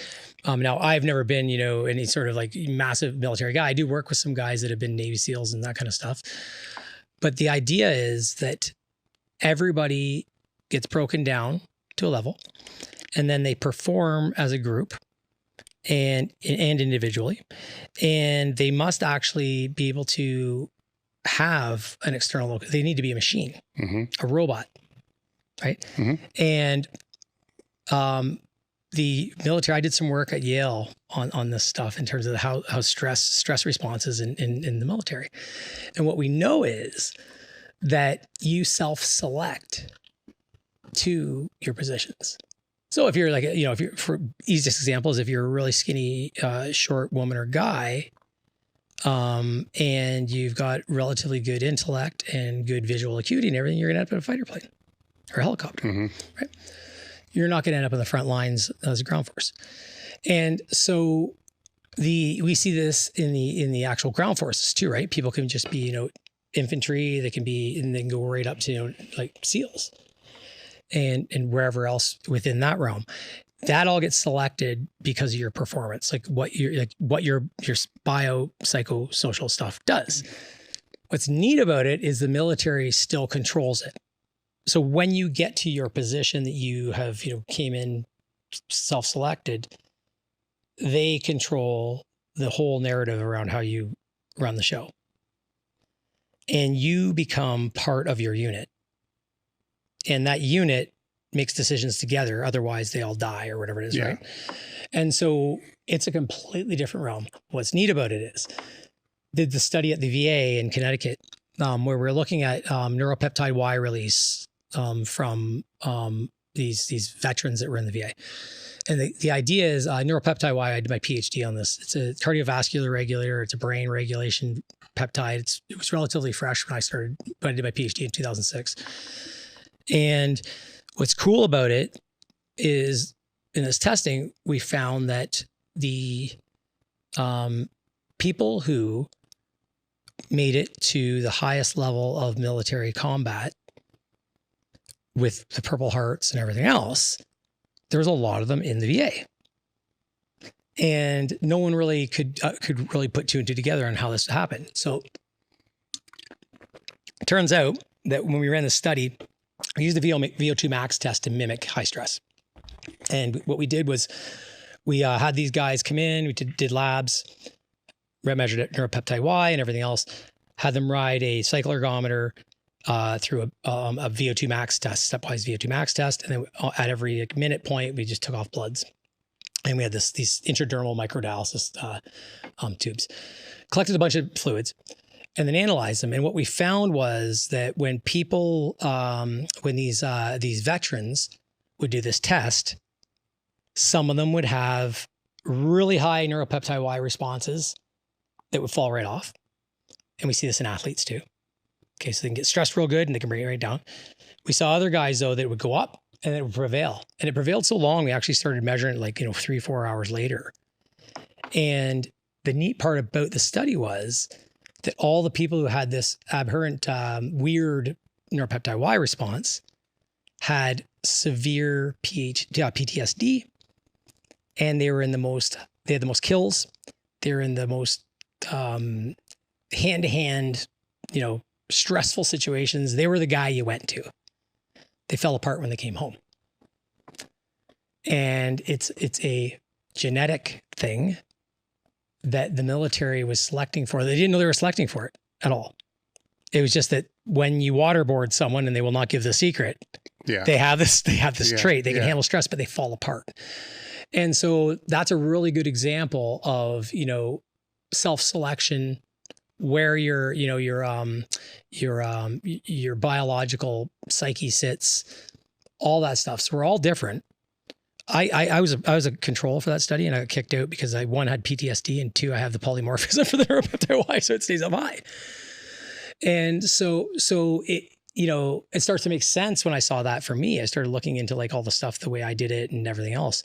You're like, yeah, okay, I'm the guy that you want to go in and take care of business, but if I have to do that, it's going to be probably a lot tougher for me later on because the way my brain will operate will be different. So overall, really, when we look at the military and everything else, the military is an interesting model because they actually don't want cowboys. They don't want people just to go sideways rogue and be like, oh yeah, I'm not going to do that. I'm going to be going over here, getting that tank, and I'm going to bash it through the door. Those guys don't last, right? Team sports are similar, right? You look at hockey. Hockey has a very cultish rituals, and they hang out together all the time. And that's really, really enforced by the coaches. And that's because they can't be going out there, going rogue and say, I'm a defenseman, but I want to get more goals, and just be taking the puck and taking her up the ice like when they were 11. And so, when we talk about locus of control, it's really, the personal aspect of it. And what's really neat about it is people who have a lot of confidence in their ability to do the work also have a lot of confidence, if they have a lot of confidence in their coaches, they're willing to take external inputs to push the needle on their own growth. They're still doing it self-servingly. Yeah. Now, these things don't operate in a microcosm, right? So if we take that psychology or the psychology aspect, and then their physical health is not worth a shit, then what we're saying still matters, but it's not going to be ever optimized. No, and that's why these are overlapping Venn diagrams, Yeah, so right? they're overlapping. Yeah. So when we get into that aspect, it could be a nutritional aspect. They're all overlapping. So we'll just go into the physical aspect, right? And so how can the physical aspect disrupt that? And I'll throw out just a case example would be in the strength world. The best way I know how to explain this is you have a lot of strength athletes that live a strength athlete lifestyle, in the gym, but then a gen pop lifestyle when it comes to their nutrition and the rest of their life. Right. And then they can get away with that for a while, like 20s or whatever, but eventually it's going to catch up. Then when it catches up, they're either done, get hurt, or whatever it's going to be. And, but if it gets, for lack of a better word, polluted enough, then their ability to maintain whatever that baseline is going to be disrupted because brain fog or, depression or all these other things are going to kind of play into that because of the physical health, right, is declining, cardiovascular fitness. Are you looking to boost recovery, enhance your sex drive, and improve performance in the gym? Do you think your hormones are out of whack and you're tired of getting the runaround from your doctor? Things like your hormones are just fine, stop lifting heavy weights, etc., etc., etc. I know what that feels like as I've been down that road most of my life. This is why we've partnered with MER Health. MER Health is a premium telehealth platform that specializes in hormone optimization and preventative medicine, ensuring a better quality of life. MER Health offers a table talk panel tailored for our listeners, featuring comprehensive tests like total and free testosterone, sensitive estradiol, and advanced markers like lipoprotein A and IGF-1. These comprehensive panels of up to 84 carefully selected biomarkers allow you to identify areas of enhancement and maximize your physical, cognitive, and sexual performance. It's much different than the panels you may get from your doctor. Choose between self-service options where you can select lab panels based upon decades of experience, or opt for guided optimization with your own health coach. Start with a detailed breakdown of your labs and receive personalized treatment options, both over the counter and prescription. Visit merrickhealth.com/tabletalk and use the code TABLETALK to get 10% off your first order. MER Health isn't just about better health, it's about empowering you to take control of your well-being.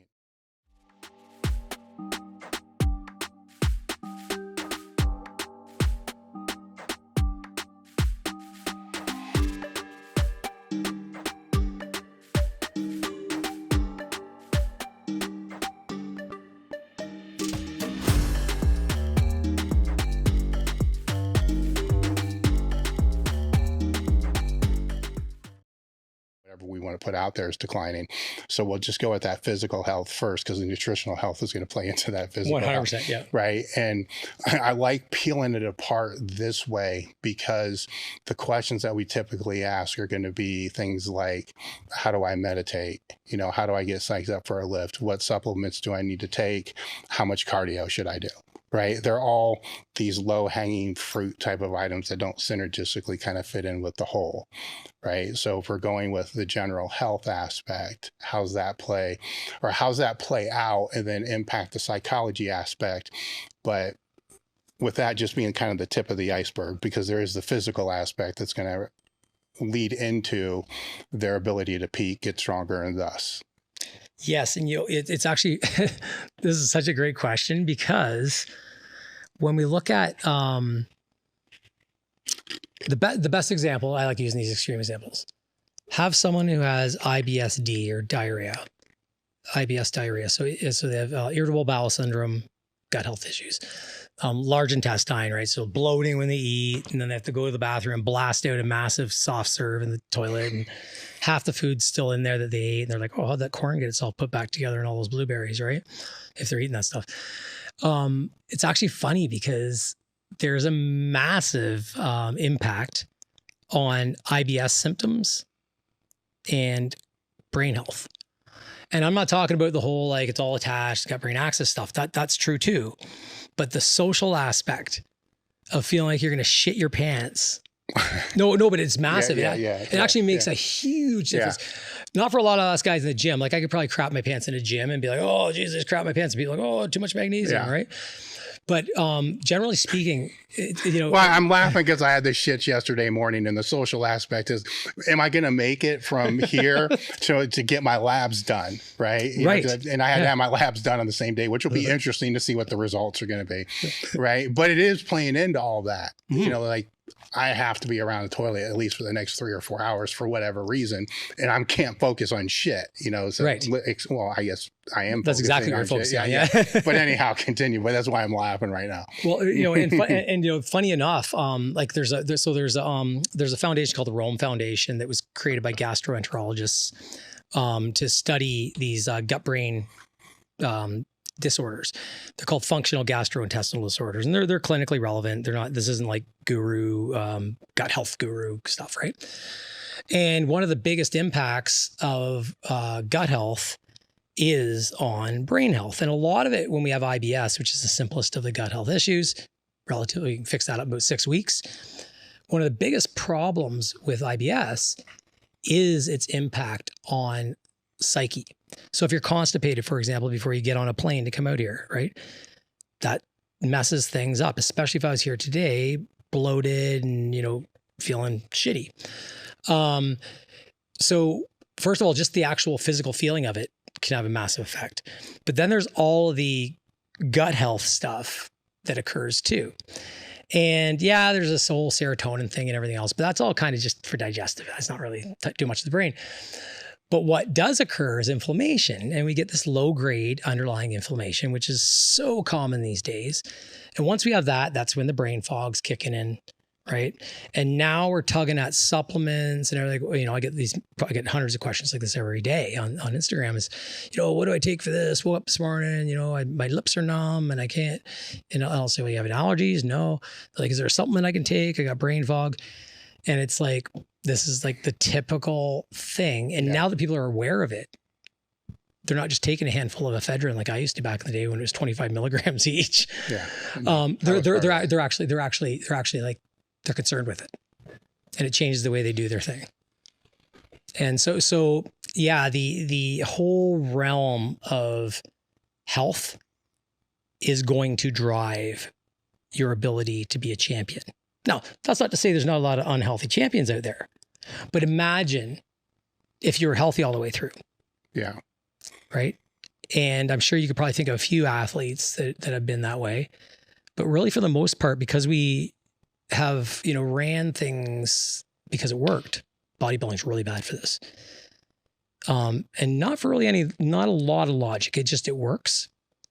Then the old habits die hard. Well, what's interesting in the strength sport world is they know this on one level, right? So if whatever time period they start their meet prep, 10 weeks, 12 weeks, 6 weeks, whatever it's going to be, everybody's going to be different based upon what stage they're at and how their periodization's laid out, is they know that before they start that, the healthier they are, the better they're going to be at the meet, because there is going to be degradation. Right. It's just part of that process. But if they start at 70% health, that degradation is going to become problematic come meet day. Absolutely. And I'm just speaking muscular tendons, joints, stuff like that. So they know that, right? So that's understood. It's kind of agreed upon. Everybody gets that.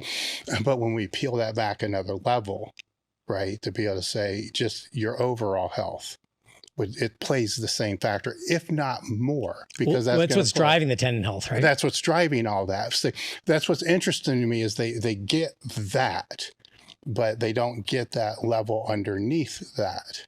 Yeah, and that's why I've become really busy. Well, bodybuilders are worse on this because they don't have that starting gate type thing. That's right. Like they'll start their diet, but they don't have that. If their joints are physically fucked up or whatever, 12 weeks out, they can just change movements. And and it's not so much, it's not a performance. They can navigate around that, right? So that becomes even more problematic because then it will just keep compounding and compounding, so with how do you broach that, for a conversation? Because now you have to take, if we're dealing with an intermediates are probably worse than advanced. So if you're taking an intermediate, then you're going to have to basically say this block or these blocks in this off season, we're just going to focus on your overall health, right? And they know that this isn't healthy to begin with. Like, why in the fuck am I going to do that? And then you have to try to explain what I just explained in a way for them to understand that. And I don't know if they ever will until they actually experience it. That's right. And it's based on trust. Yeah. Yeah. It's based on trust. And it's funny because I started this Coaching the Coach program that I only take a few really good coaches and help them out. And one of the things that have really come out of it is the coaches know that they need to do something to push the needle. And when I start rewinding it back to way back to off-season nutrition, it's a whole new concept for them because we're talking about something that's so fundamental and so different. High fiber diet, low inflammation, this kind of stuff. Because see, the thing is, our labs are going to tell us one thing, and labs are great. The labs are actually one of the most important tools we have because they give us an indication of what's going on. But then now that labs are available relatively easy, sometimes it's difficult for a lot of coaches to even connect the dots to see things that their athletes feeling, but they can't see it in the bloods. And so I train coaches to be able to connect those dots. To not look at them like gas gauges, in their labs as gas gauges, but rather, we see this creeping up, we see this going down. I'll tell you, in 6 months, this is going to be a problem. You're not going to get that from a physician because they just don't have time or the money to do it. Yeah. And so it's basically convincing, with quotes on it, the coach through logical scientific evidence to then make moves. And when they do that, they see big differences. And I know a couple of relatively new strength coaches that I've been working with have had some really good results at meets. And they work with me. And I generally keep it secret who I'm working with, just because then that way no one has any questions. But it does it makes a massive difference when we focus on the fundamental health aspect as we go through. And not so much from it's going to get all messed up anyway perspective, but rather let's keep an eye on things and see if we can push the messed upness closer and closer and closer to the day of the competition. So if we're going to define this health, which is a very broad term, right? If we're to define that in the context to which we're speaking, what would be the metrics to be able to determine where they're at on this health scale? Wow, you took it right in a circle. Perfect. Yeah. So once you've aligned all of the biopsychosocial aspects, so yes, their diet and everything is personalized, matches the sport, matches their lifestyle, matches whatever their body's doing at the time. For me with kidney transplant, things are going to be a little bit different. So you've got the biology all set up. You know what the epigenetic consequences are for this athlete. So you know that their dad had a heart attack when he was 52 and his dad had a heart attack when he's 46 and those kind of things. So you know what testing to get done. And you also know what advanced imaging and stuff to get done. So in that guy's case, it would be, make sure that, all the blood lipids are in check. Right. And then make sure that above that, we also know that things like lipo-A are measured. So we know that whether these cholesterol problems are familial, like a genetic thing, or they are, just from diet. And then make sure we get inflammation in check. That's going to be the next big thing to do. And make sure that blood glucose is in check. And if we have all those in check, while all the regular CBC and the liver and everything else is healthy, that gives us a foundation. That's my first place to look when I say, okay, this can be manipulated with dietary intervention and we can make this athlete better through intervention when we bring down inflammation, cholesterol, triglycerides, whatever it is that's going sideways. If the athlete has protein in his urine and their EGFR is in the 40s. And last month it was in the 60s. Well, maybe I have to take a year off, because if we don't, you're going to end up like me and have to take off 80 or 90 pounds of muscle because you won't survive the next 10 years. So it's really, it comes down to all those biological aspects. Second thing is, when we get this psychology and the social aspects in tune with all that, now we've got that support and the validation outside of the gym. You get the validation in the gym, right? But when you're outside the gym, what's your validation? Like you said, when a lot of people, when they leave the gym, they're a different person than when they were in the gym. We need to fix that, because we need to make it so this person has a very, very fruitful social life, lots of support, good people, and their psyche is interacting with these other things, because it's real hard to get someone who's undergoing depression, depressive symptoms anyway, to hang out with their friends all the time. Like, that's one of the signs is, lack of grooming, lack of this, lack of that. And a lot of it's not getting out to hang out. And we see a lot of this. I don't know how many people have come to you, but it's like, I don't know what happened to me since 2018. Everything's great. And then 2019, something happened. I'm like, yeah, COVID fucking happened. Yeah. And they shut everything down, and you're reestablishing who you are now, because that we know that isolation, it's a fucking torture, right? Yeah, but for a lot of the groups that would fall into this strength sports, bodybuilding and stuff like that, they're extremely introverted. Right. So I remember the comments like, this is no big deal for me. This is actually great. This is my perfect life. Honestly, I thought it was awesome. Yeah. I thought it was amazing. And I got to go through dialysis, and I had a transplant. Everything's shut down. Yeah, it was elective surgery, so it got shut down a couple times. But it's not funny. But I loved it. And it's funny because it really impacted my kids. Okay, so I was like, I think it was great. My wife's kind of like, yeah, you're kind of crazy. It was shit.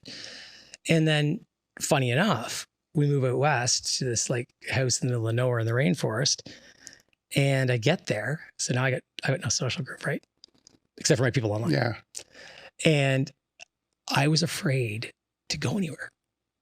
And it wasn't like fundamentally afraid. I just didn't ever leave it. I was going on Amazon and buying like a fucking stick of deodorant.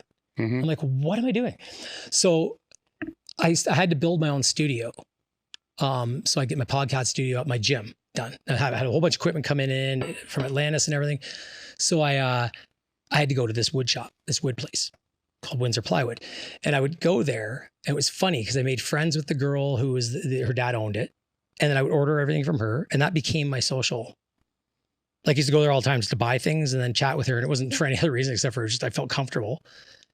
And all of a sudden I said to my wife one day, I said, my God, I'm totally socially backward right now.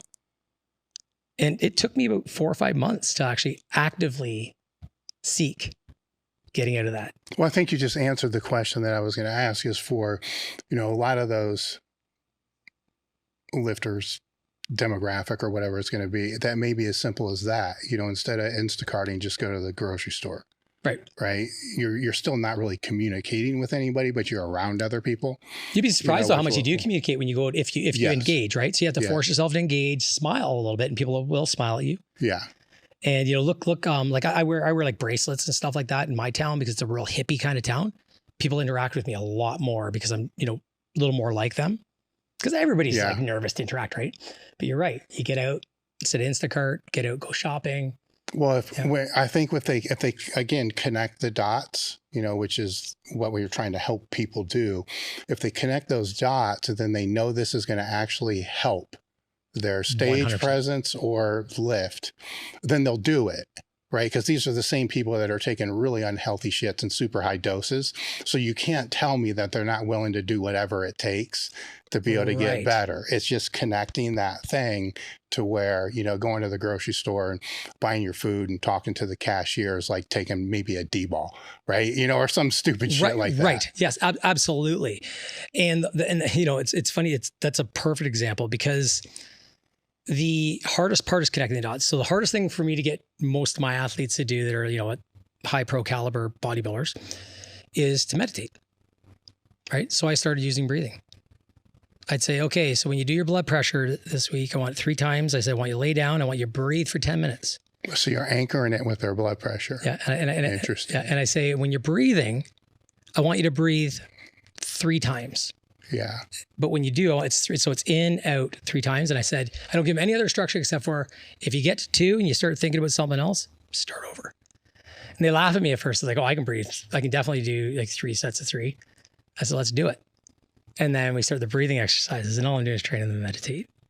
If I tell them to get the Calm app and start doing meditation. No, but what's interesting is if you're having them check their blood pressure a couple times a day. Yeah. Right. Oh, you're so smart. Then it's not so much, it is, but it's not so much about the blood pressure. It's not. Anybody that's ever tried to mitigate high blood pressure knows, before you actually do the burp, you relax as much as you can, to be able to pull it down. So instinctively, to be able to have a lower blood pressure, they're going to do what you're saying, which isn't really the intent of why you're having them do it. It's just the anchor to be able to do it. Because I like that, right? Because to tell them to be able to just take a break or set a timer or use an app or whatever it's going to be, timer goes off, you just click it off and then keep going about what you're doing. But the blood pressure thing has become prevalent where people understand that that's going to impact their progress, their gains and health and everything else. They'll do that. I like that. So you anchor that. And you hit the nail. That's exactly why I do it.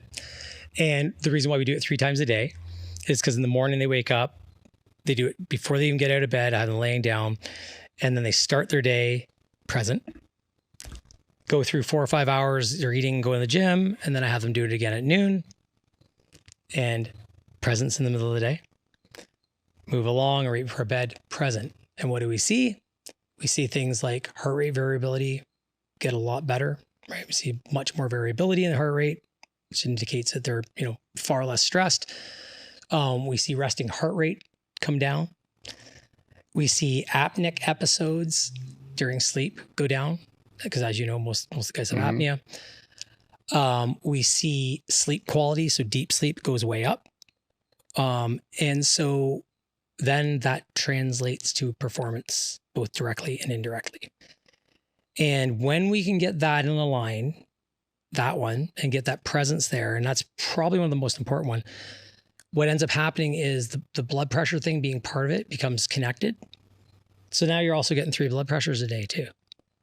So it's a lovely a trick. Yeah. And I started that with Antoine Vaillant, because he was the hardest guy to ever get to meditate. And it's turned into him becoming quite the good meditator. And he's right into the whole, mental aspects of what he does. And it's amazing the difference in the guy. I don't know if you know him at all, but yeah, and his story's crazy, right? Because he's, in rehab freaking multiple times and everything else. And I was kind of his last resort, after his last rehab stint a couple years back.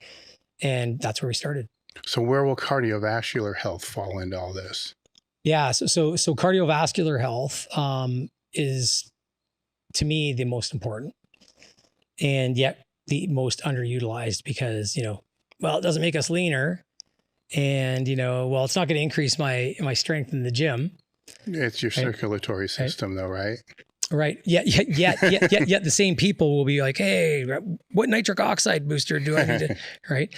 And so the cardiovascular system is the key. It's what you're going to drop dead of if it doesn't work properly. And so that's the major focus in all of the dietary manipulations I do, and in promoting using cardio. And it really is necessary. When we don't do long sustained aerobic exercise, we'll have fiber type shifts. We'll lose slow twitch fibers and everything else. We don't lose them. They just fiber type shift over to white, faster ones. And now a bunch of your listeners will be like, oh, fuck, that's all I want. Thing is though, the slow twitch are what consume a lot of the lactate that we produce on an ongoing basis. So we don't hit threshold or anything else while we're training. So our intensity can go up and our conditioning goes up. And that's the one thing that, I see in a lot of guys is they're strong as fuck, but they're not conditioned. And this happens over time. And as we get older, this happens.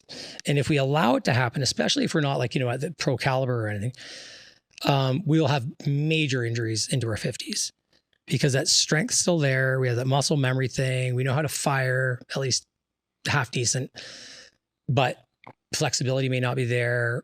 Aerobic conditioning may not be there.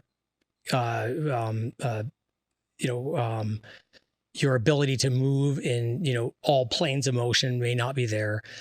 And so you end up in a position that you can predict injury. And longevity. And then that goes right into longevity. Yeah, right? which is where I was going to go next, because that's a good segue into that. Because if we're to look at your amateur bodybuilding career, right? And I was just to throw a what if out, like what if health didn't get compromised and you had 5 more years? Could you have made it to a higher level? Right. And this will apply to anybody that's in any of the strength sports as well, is once you're done. I know if being done, looking back when I was compromised and had to stop, what if I had 5 more years? Right. Then, I'm not going to make predictions per se, but I would have been way better. Absolutely. The reason why it stopped is because it was compromised, because of health and all the other factors that kind of play into that. To where if those were all in line and in check, now I have those 4 more years. You see what I'm saying? Absolutely. To where when longevity can be defined in 2 different ways that I see, right? The first one would be competitive longevity, which kind of plays into what I'm saying here. A lot of athletes' careers are cut short before they could actually hit their real prime.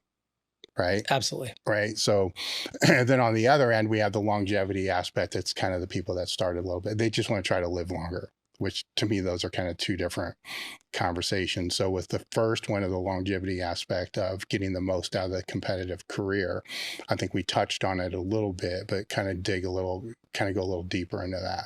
Yeah. So neat, because there's not much difference between longevity in general and longevity in the career.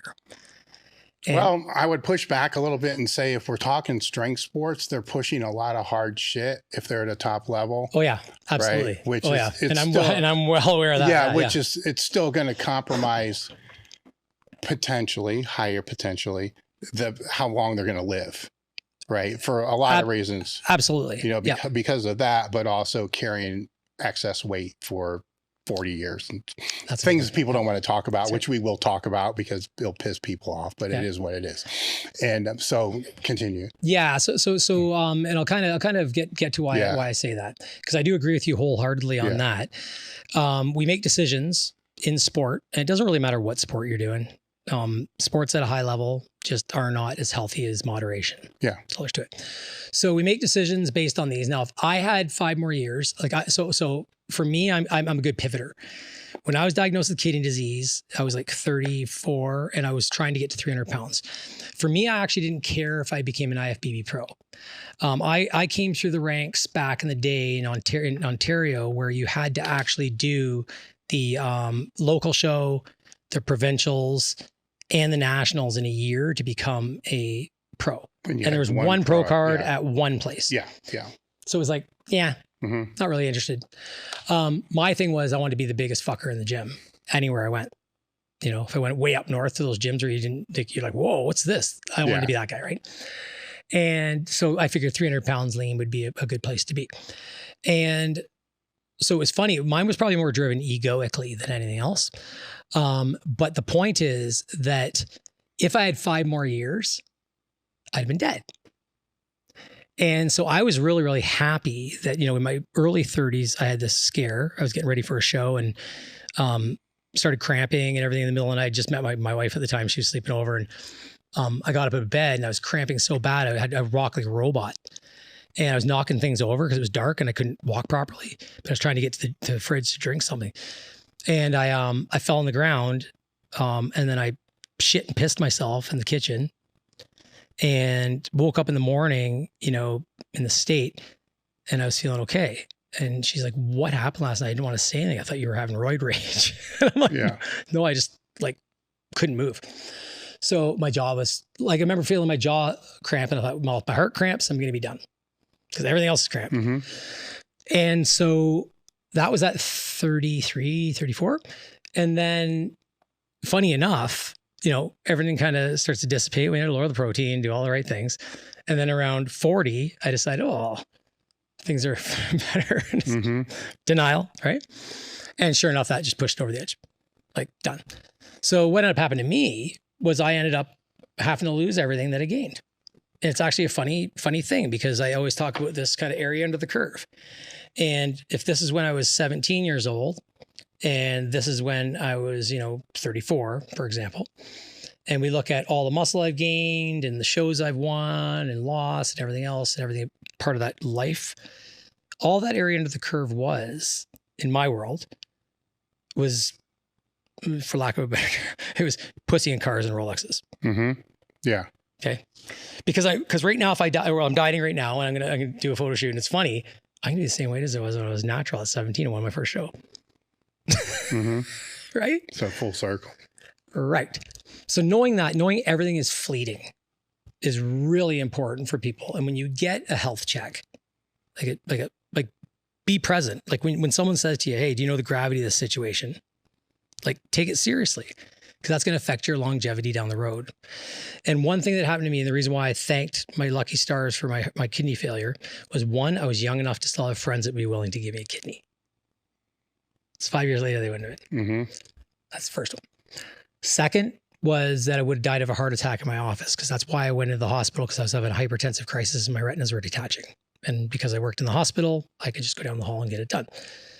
And that's when they saw I had kidney disease. And then 2 days later, somebody else goes in your office and takes it over, as we right. Yeah. The lab and everything. Yeah. So really, you have to, as an athlete, you have to be true to yourself and know when it's time to cry uncle. Because the longevity in the sport is just the previous thing to the longevity of your life. It's just the part that happens before. And if you continue, like we know, same behaviors that got you to this pickle that you're in, you won't live long. And that's why if we gain insight through kind of understanding ourselves biopsychosocially, and we can say, after this injury, or after I got that call that my GFR, my kidney function is down like to 40, and I'm still going forward with what I'm doing, I'm starting to like notice things now. Foamy urine, and I can't get my blood pressure under control. And, I'm having difficulty with tasting ammonia after I eat meat. If you don't go into denial and you just accept it, and you've had this realm of biopsychosocial stuff tuned, you can pivot and you'll be okay.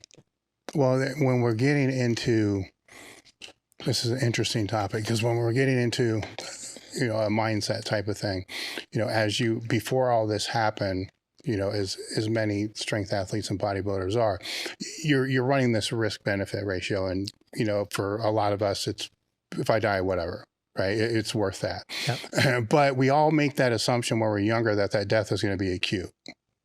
You're going to be walking down the street, you just fall over and die, or you're going to die in your sleep. We don't make that connection that this could be 3 years, of hooked up to dialysis, or 2 years of trying to figure out what cardiovascular is going on, and the meds suck and all these other things suck. And it's basically a miserable life that, while it's either being, I don't want to say fixed, but mitigated, right? Or leading to death, right? It's not acute, in most cases, it's not acute. It's not acute. Now we'll see that, right? Because this bodybuilder dropped dead or whatever it was, right? So those are the case studies that we see, because we don't see the case studies of the person that's been in bed for 3 years trying to fight this, because nobody's going to talk about that.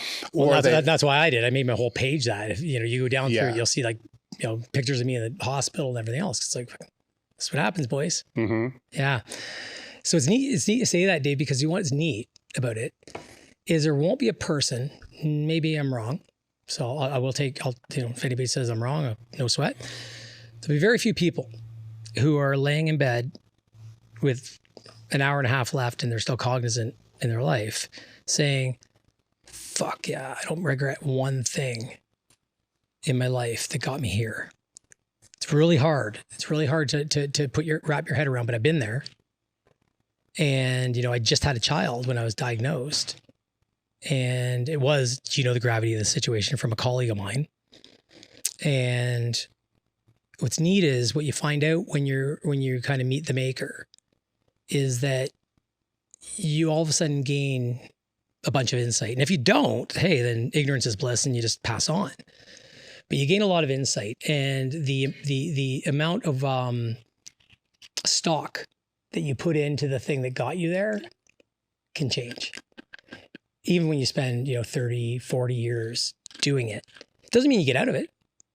In fact, like that's, some people do. I actually embraced bodybuilding after because I wanted to help people, because I was like, okay, this is no way to live, right?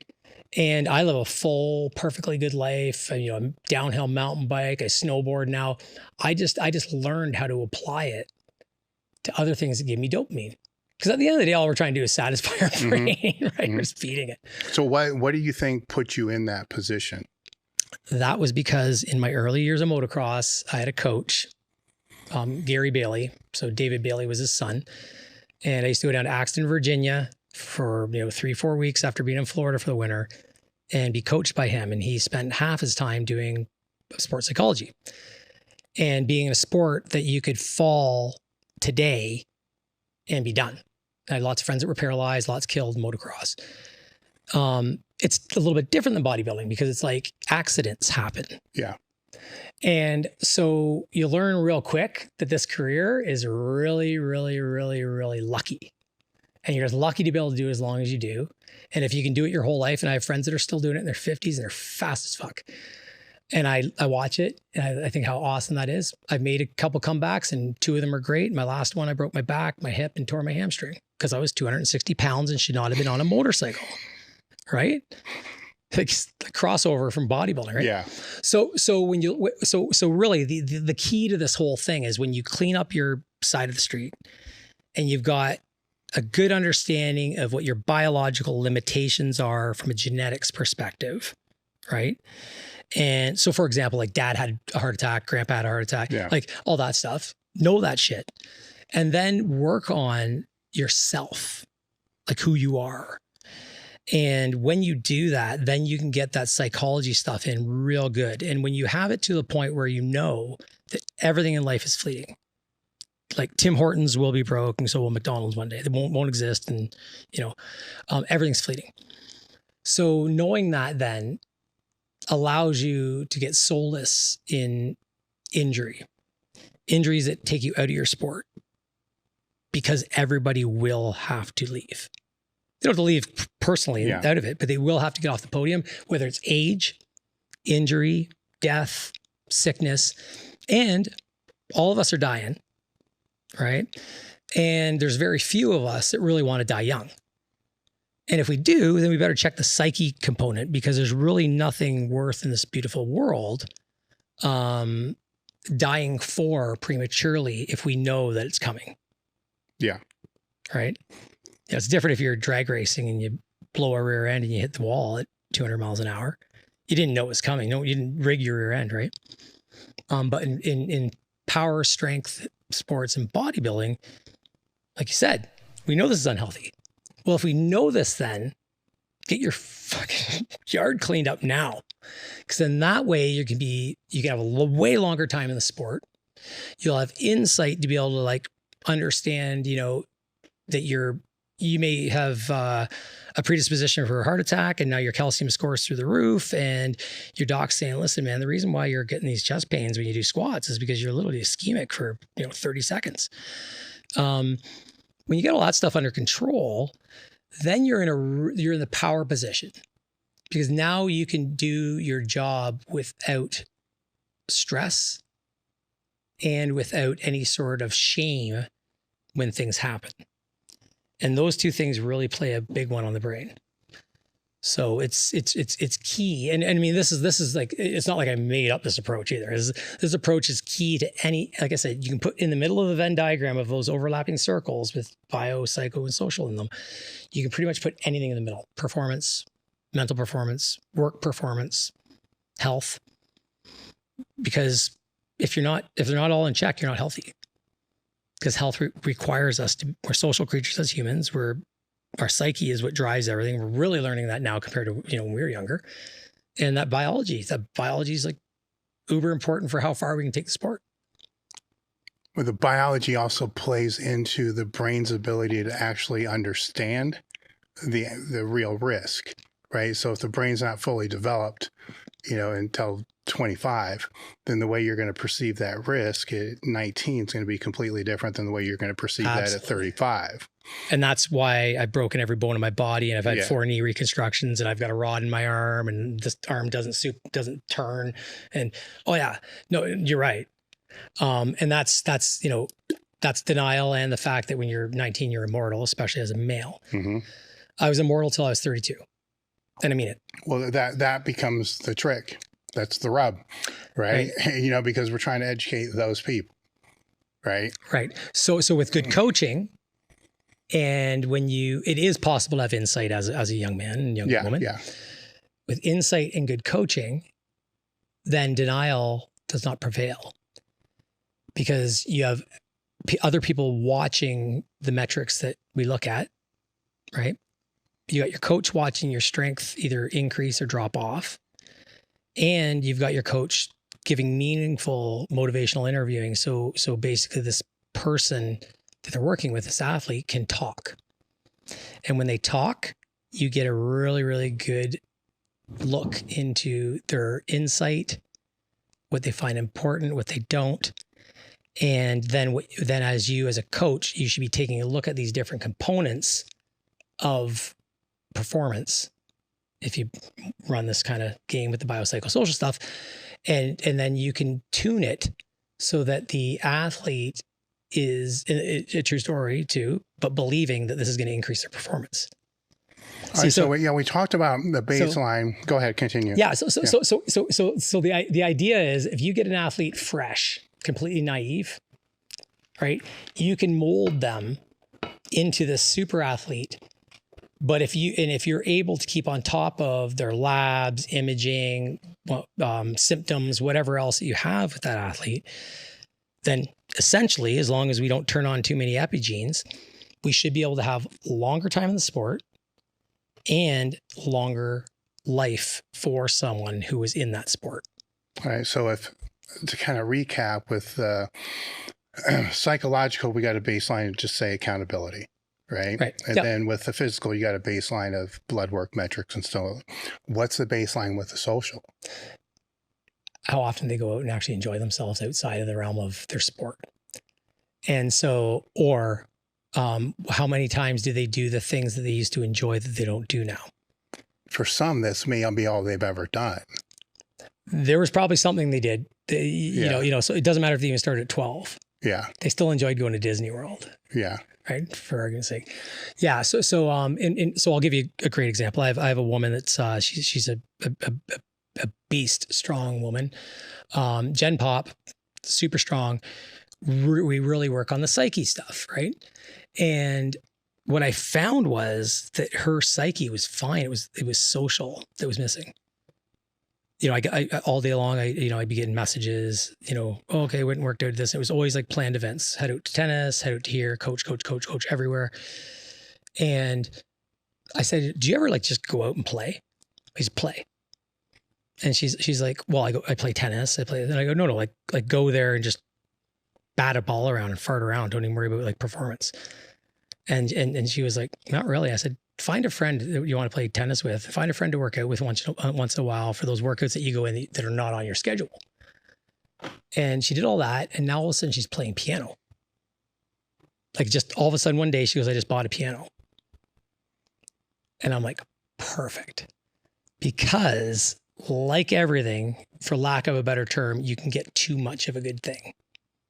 And you can be so invested in that good thing that you don't even see that doing something else, stepping out of it for an hour, 2 hours every couple of days, will increase that performance when you come back. And when we want to consolidate, and think back to when you're learning how to ride a bike, you probably don't remember, but if you trained a kid how to ride a bike or anything, they get on it, you got on it, you rode, you fell over, did whatever, went through someone's hedges, went to bed, You woke up in the morning, you're excited to get back on your new bike, and you're riding it better than you did the day before. You didn't practice. You fucking ran through the hedges of your neighbor's lawn. You're setting up neural pathways. And the only way you're going to be able to set up all those motor patterns and neural pathways and, proprioception and everything else is in a brain that's allowed to be unconstrained. And when we run the stress game all day long, which is the sports we're in, you use stimulants, you get into it, like you want to be pissed off. You are operating on amygdala pathways in the brain. And to make it easy, those pathways are developed for emergencies. And they work really fucking well in strength. And we consolidate them really well. And that's why when we drive along, we get on people's asses and give them the finger and say, what the fuck, why are you wrecking my fucking day? Did it for years, fighting at bars. Because you're operating on this past experiences that are stored in this part of your brain that doesn't have any executive function or anything else. And the more you consolidate those, the more of an animal you become. And that's great in the gym. And you'll see me post things all the time, applauding people on them being an animal. But the real champions can step out and go to a barbecue and just go to the barbecue. This is going to play into their identity as well, because some of the things that were going through my head as you were saying this, if we take an NFL player, right? So they've been playing football probably since they were 8, right? And then through high school, they're being told what to do. Through college, they're being told. So you just play that all out, right? So, but their social group are teammates, absolutely, and so forth. Yep. But it's still that thing, right? But at least there's a social group. That's right. Yeah, it is still social, and they're enjoying it socially too. Yes. So career or military can kind of be the same thing. That's right. The social groups. Boom. That's now with the meatheads that we're speaking about. If they started at a young age, I guess the social group could be the people in the gym, but they rotate so fast. I mean, it's longevity matters, and anybody that's trained for a long period of time, you see people come and go at just ridiculous rates. Mm-hmm. That's why we know the longer you stay in it, the more successful you can be, because most people don't last very long, right? Yeah. But it's different because that social group isn't the same as what it would be with teammates in the NFL or, Absolutely. And in fact, they're kind of gym mates more than anything. Yeah, right? Yes. Yeah. So when something happens to where it's done, then there's that identity crisis that they'd be able to go through, and they struggle, come back 8 times, and Tom Brady. I mean, shit still happens, in other sports as well, because that's kind of who they think it is who they are. I don't want to say it's who they think they are. It is who they are. And then when that pivots, it's with what you're saying with that social aspect, it's going to make the pivot easier because there's something else. Yeah, it'll make the pivot easier, and then it'll also avoid blaming the sport that they love so much for the pickle that they're in. Yeah. Right. Mm-hmm. Like you think my mom and dad are both dead in the last couple of years, but you think my dad didn't go to one of my shows. He went to one of my shows because he knew fucking exactly what it was about. And my mom and dad didn't like one aspect of it. Like, and when I had my transplant, it wasn't like a happy thing for them. It was one of those kind of like, saw this coming. It's really, if you're prepared, it's a whole like fail to prepare to fail. Like if we know it's fleeting, right? And we know it could result in death. And at the moment we're like, we don't give a shit about that part. That's easy when you're only 20 because you're relatively speaking, you've only been alive 20 years. So if you're only lived to 40, well, fuck, it's twice as long as I live now. It seems like a long time, right?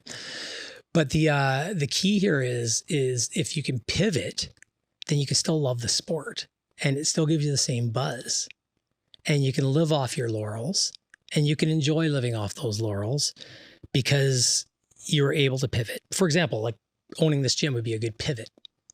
Creating a facility that you can educate, train with the best equipment and the best coaches in the world in one place. This is a pivot. This is a beautiful maneuver, regardless of whether you did this before you kind of left competitive sport or not, if you want to call it that. But this helps. You see new people coming in all the time. You have this podcast, you meet people, and we become bros through that. You go to seminars and you meet people through that.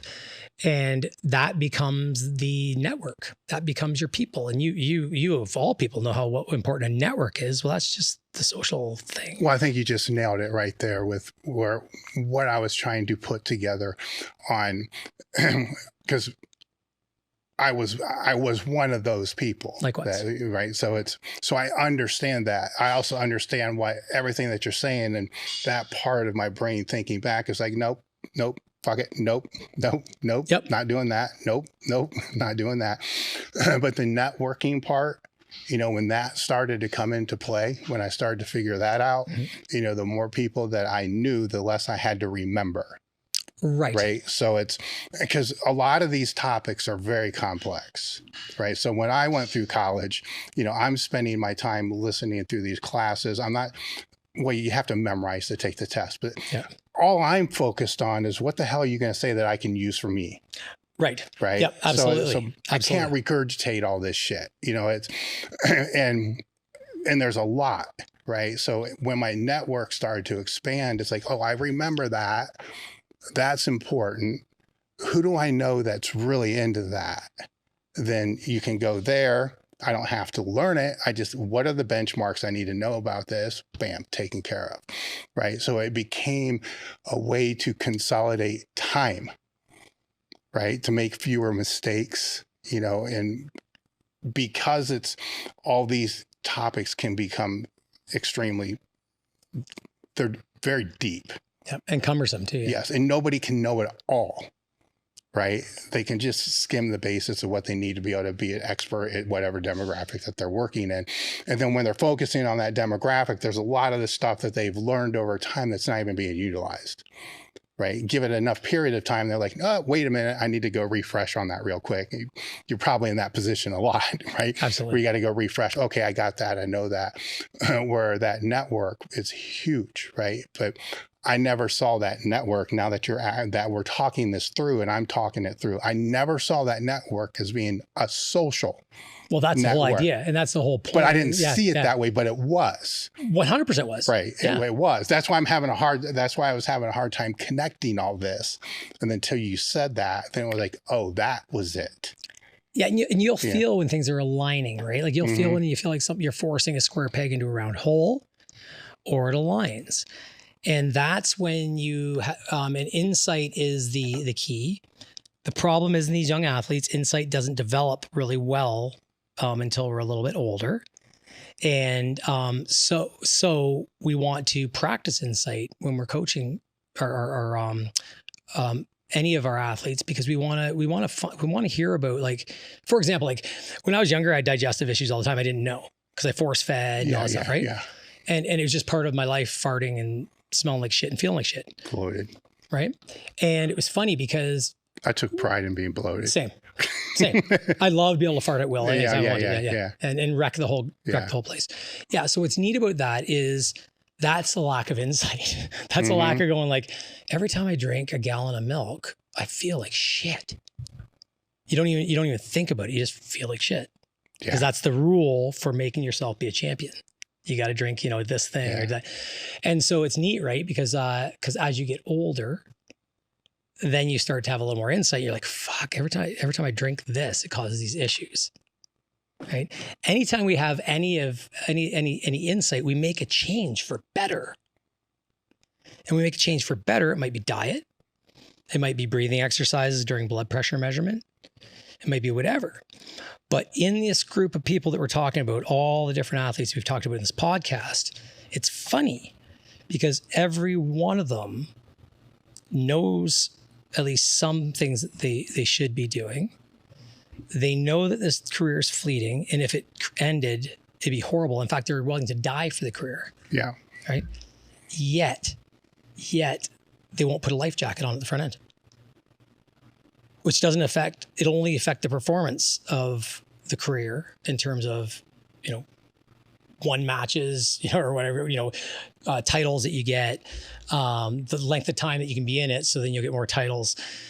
Everything about it that you're trying to achieve requires time. And if you are not pushing health as much as you can in the face of something that you know is going to be detrimental to your health, which will then make your career cut short or even make you not really realize your potential. And I really believe, like you said, everybody's got another gear. I think we're only scratching the surface in power sports. I think so too. And the reason why I think that is these conversations are all happening, right? So along long form podcasts, but they're happening even in a lot of social media short clips and stuff like that. And if we go back to when you were writing for all the magazines, right? This type of stuff was not in any article in a magazine because it's not the bro split. Oh, it'd have been brutal. Oh yeah. Nobody would have read it. It wouldn't have been published, wouldn't have been accepted. So we're only dealing with a very short time period in the grand scheme of how long these strength sports have been around, that these topics have been discussed. Maybe 10 years, maybe 15, maybe if that, right? Yeah.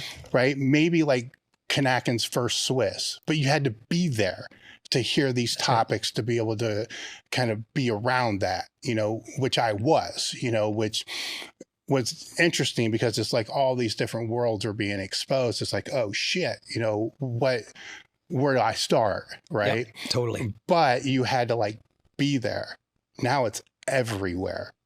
So there can be a lot of criticism about social media and all this other stuff. But I think this part here that we're discussing is way overlooked because there's all this good that's out there to where the younger athletes are coming in and we're seeing this, and they are thinking about all these different variables, the social, the psychological, and the physical, and how they kind of all combine. We see it across all sports. Maybe it's mental health conversations, which some are kind of weird, but it's a conversation that wasn't there before. Weird or not weird, the way it's being had. And it's weird because it's uncomfortable. It's uncomfortable. So that means it's important. Yeah, and some of it's like clickbaity crap. Which in terms of the post. Oh, absolutely. Yeah. There's too much of it. Yeah, most definitely. But I'd rather have too much than not at all. That's right. Right. Yep. So now as this progresses, as we're seeing in all sports, the top level athletes are better. Right. Right. And we just started. That's right. You see what I'm saying? We just started. Absolutely. Right. So right now we're just seeing the people that came in with access, started with all this access. We're just now seeing them come into the top levels. And it's just starting, like, for example, just the blood work part of it. Yes. I've been pushing that one for 5 years, like mad. Mm-hmm. And, when you get blood work, it's really wild because if you do blood work, that's your biology stuff and a couple of intake forms, then you do a bit of like assessment through motivational interviewing with your client or your athlete, you can actually pinpoint areas that need work, that are in multiple areas. And every one of those are going to improve things. Blood work was a tough one, right? Because it used to be really hard to get. Now, I didn't have any blood work done other than my physicals when I was younger. And that's why my kidneys are failed. That's why my career is cut short. If you look at the age where most guys get kidney disease or high calcium scores in our sports, it's around 34, 35, and they're absolutely fucked by 40. So really, if you look at it, if we talk about, today, what we have for information, what's being applied that's brand new, like, places like America and all that kind of stuff are just popped up. Yeah. Right. So now we can actually get comprehensive blood panels done, very deep, without really massive cost and without having to deal with a physician that's going to say, well, your thyroid's fine, we just need to measure TSH. Then we are now in a much more powerful position. And then with the advent of, meditation and people into all these like minutia biohacking things, should be pretty easy to plug in a breathing exercise 3 times a day if we tie it to heart blood pressure and say, use that 3 times a day, and we keep an eye on it as a coach. If blood pressure starts to get up in the deleterious range and it's consistently up there throughout the day, we need to do something about that. A lot of people take, preemptive telmisartan or things like this. Probably not necessary in my world for that. But when we get there, that's when we apply the tools. And the whole key to these sports is to be able to get to that potential. And like I said, I don't think we've got there yet because we have very few athletes that have all their shit together. Yeah. And I mean, that's always going to be a battle, right? Oh, 100%. It is what it is. Oh, it is. But absolutely. with the blood work, because that's I'm older now, so my timeline, like 5 years ago, I don't know when blood work. I mean, Serrano's been taking my blood since the 90s. So, but the way that blood work has evolved, it's very interesting because it really started because of mitigation. Yep. Right. And in these sports, yep. right. It wasn't optimization. Right. So and now it's moved into the optimization. Right. And that's just started. That's only a few years. There's some that have been doing it, way longer than a few years, but real outliers, right? The only reason it really kind of picked up steam was mitigation, for people that are using PEDs. Yep, absolutely. Outside of that, you'd have the regular blood work, but those panels sucked. The earlier ones, whatever, CBC, cholesterol, whatever it's going to be, it's whatever, you're fine. It wasn't in depth. Now it's so in depth that optimization, and that's just started. Right. Absolutely. So, and when that's plugged in quarterly, or, you probably have some athletes are monthly, I do. Yeah. Every 4 weeks. Yeah. So it's when that's being locked in, because that can change too, from 1 month to the next month. 100%. 100%. And, it's funny too. So, with blood work optimization, mitigation, whatever we want to call it. I've had several athletes come to me in the off season that couldn't qualify for Olympia. Right now, all the qualifiers are pretty much done. So I've got 3 athletes that want to work with me. And what's really, really neat is frequent labs allow us to direct the plan. And I work with the athletes up until the last, usually 3 weeks. And then I close my eyes, plug my ears, and hope for the best. And then that's when the coals usually get really poured on from the PEDs and everything else. And it's really funny because I've managed for all my athletes to cut down the amount of drugs they take to get to a better level by a few little techniques. And the proof's in the pudding. When a person doesn't qualify for Olympia, then we do a good, 5, 6, however many months it takes for us to get the blood work optimized before we start dieting done, we qualify. And that's the difference when we're talking about, my dad always just call it games of inches. And as I went through the ranks in motocross, Dad said, when you first started, it was a game of feet. And he said, and then when you got to, the pro-am level, it was a game of, half feet. But he said, then when you jump to pro, it's like a game of inches. It's a lot smaller. It's probably even smaller in inches. So you could be leading the race, fall, pick your bike back up in 40th and be going the same fucking speed that you were going in first. Yeah. You won't catch up. Whereas when you're in junior ranks, you go from last to first and win by a minute and a half. Right? So if you want to push the needle, that health aspect is going to be the thing that sets you out from the other competitors. Not to say they aren't doing it too, but that is kind of that's your ace card. Because if we care about how long we're in the sport, and it must be important if people are willing to die for it. Yeah. And so that means that we got to push the death out further. Yes. Well, we can't push the death out further by reacting to a disease that we got. We know that. So what we do is we circumvent that so that we can create amazing athletes. This doesn't mean be a pussy in the gym. Yeah. This means actually be an animal in the gym, be even more of an animal, because we've actually got the body in a place that it'll actually take it there. And that's kind of the real key to what I do, in this facet. And it works. It makes sense that it works. It doesn't make any sense otherwise. And the athletes get stronger. They eat more. They assimilate more. They can handle more calories, which then translates to more, muscle and power and everything else. So it's really this direction is the direction. And it's what we use with Olympic athletes, and as much as, they may not be as exciting to watch as the guys that are in our world, they're pretty damn fucking good. Are you looking to boost recovery, enhance your sex drive, and improve performance in the gym? Do you think your hormones are out of whack and you're tired of getting the runaround from your doctor? Things like your hormones are just fine, stop lifting heavy weights, etc., etc., etc. I know what that feels like, as I've been down that road most of my life. This is why we've partnered with MER Health. MER Health is a premium telehealth platform that specializes in hormone optimization and preventative medicine, ensuring a better quality of life. MER Health offers a table talk panel tailored for our listeners, featuring comprehensive tests like total and free testosterone, sensitive estradiol, and advanced markers like lipoprotein A and IGF-1. These comprehensive panels of up to 84 carefully selected biomarkers allow you to identify areas of enhancement and maximize your physical, cognitive, and sexual performance.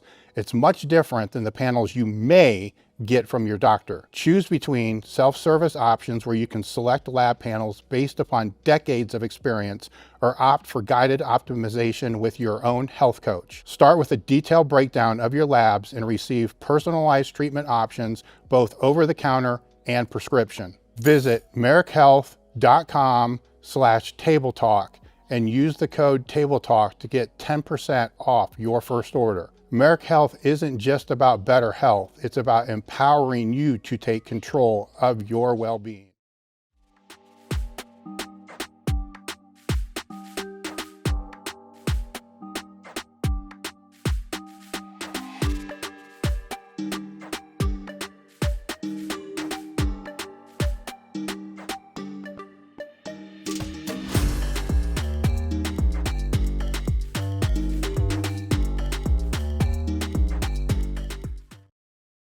Guys, you like the podcast, but maybe you're a little tired of all the interruptions. We set up a YouTube membership. You'll get extra content, and it's all ad-free. Join today.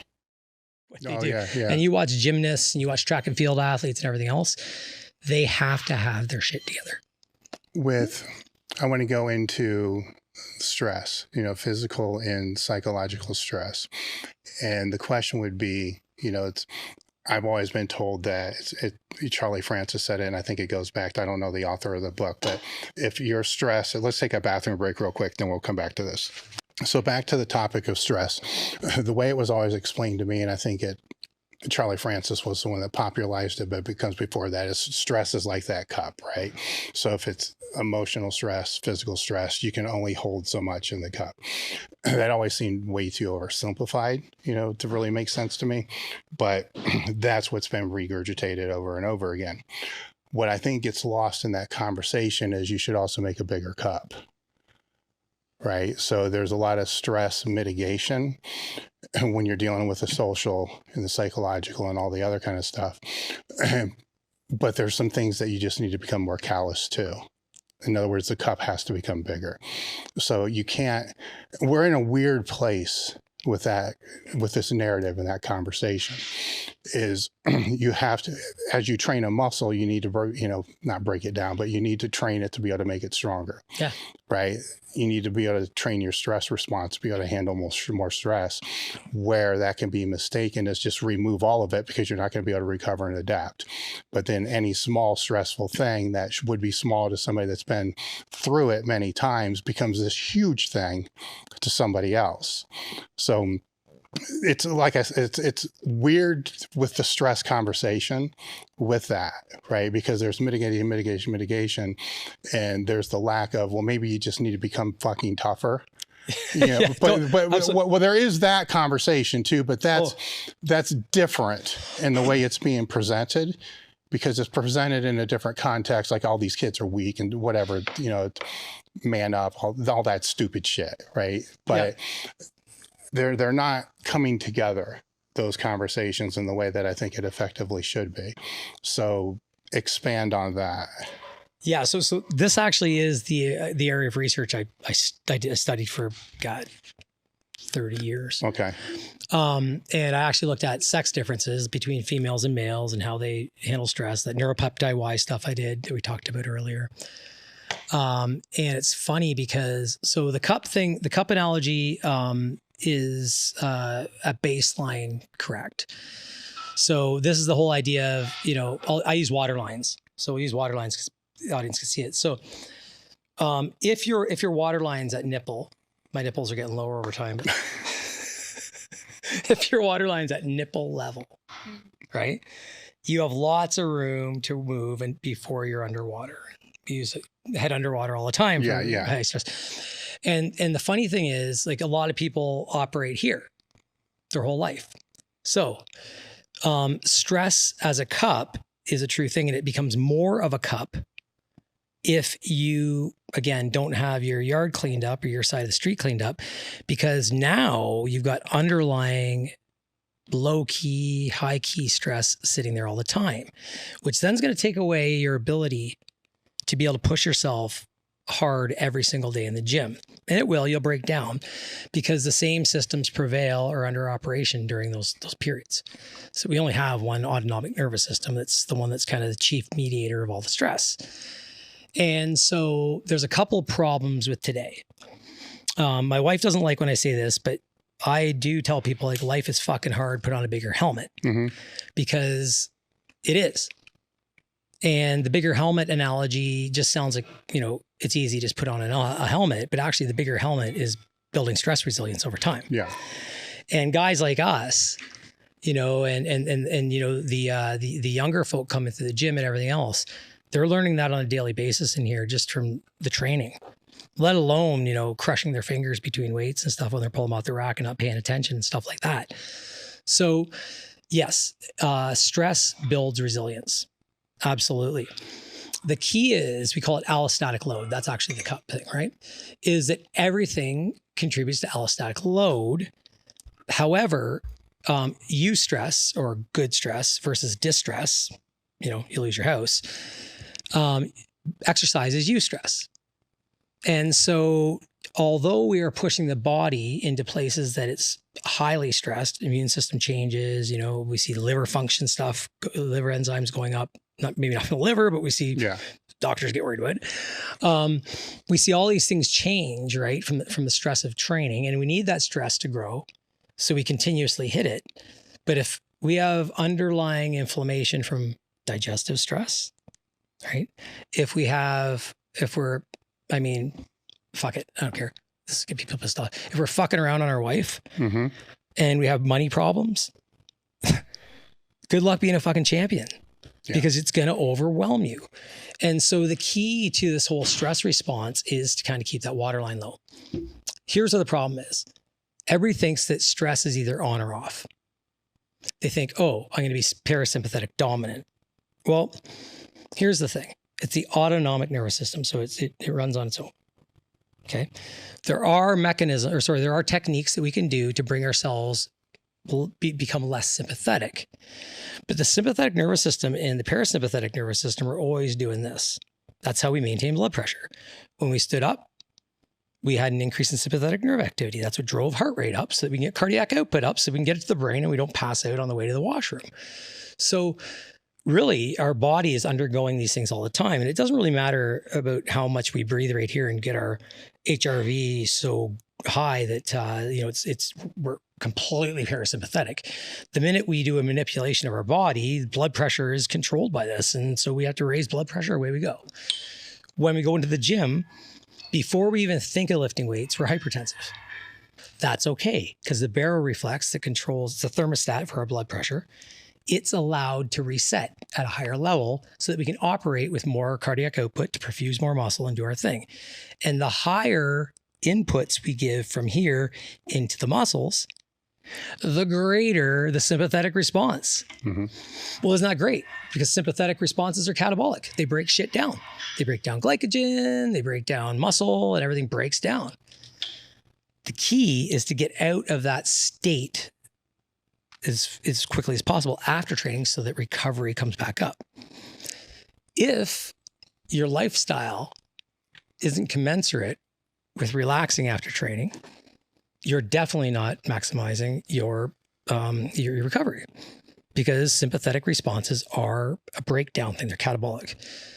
So it's funny, because stress just in that realm alone, if we're just thinking performance and I want to be the best in the world, we got to get it under control. And how do we do that?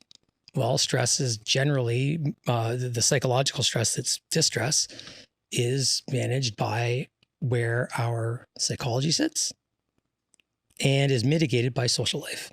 And that's why, when you're having trouble with a friend, girlfriend, wife, whatever it is, you call your buddy.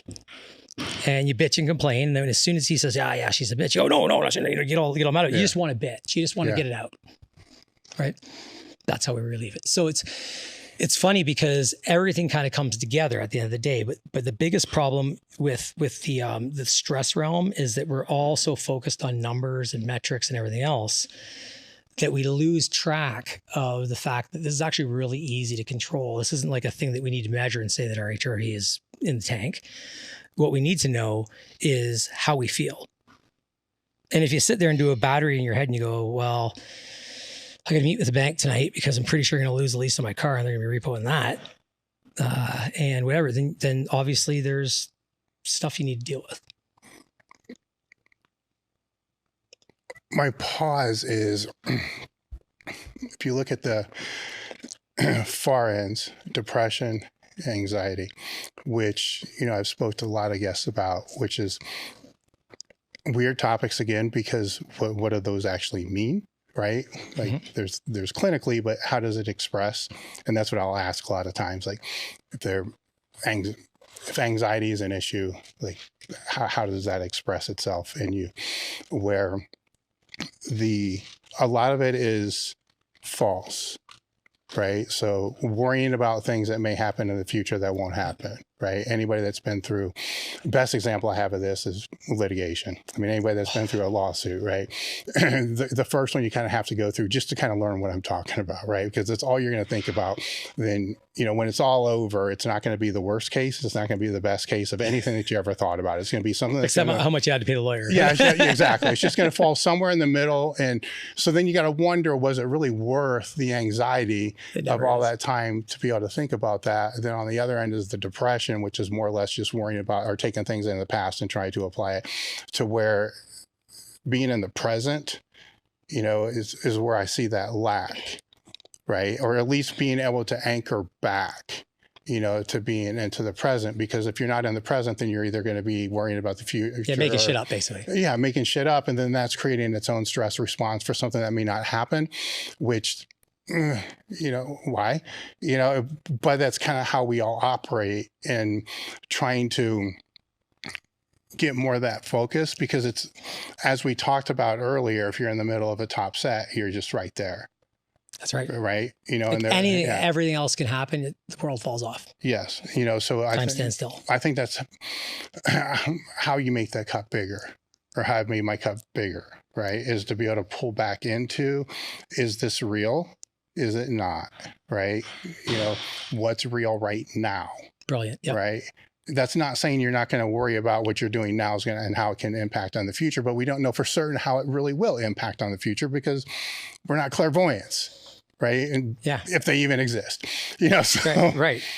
So it's, that kind of plays into this as well. Right. And that's where it goes back to that baseline that we were first talking about, because if you're blaming things on everybody else, then you're kind of living in that false reality, where that false reality has to produce more stress than a real reality of accountability and gratitude per se. Absolutely. Right. Which kind of falls into that, which, in conversations easy, and absolutely not, Yep. So how do you work with your clients on that? Yeah. So and you're right. Application is a hell of a lot harder to produce for yourself. And even for myself, like I work on this all the time. I have a coach for like enlightenment, because, I've done everything that I want to do in Maslow's triangle. Like we got a house, we're good, we're eating, enlightened, we're reaching enlightenment. And this is when the real work's done, because it's really fucking hard, because you got to dig, right? You got to understand your core values and all this stuff. It's just wild.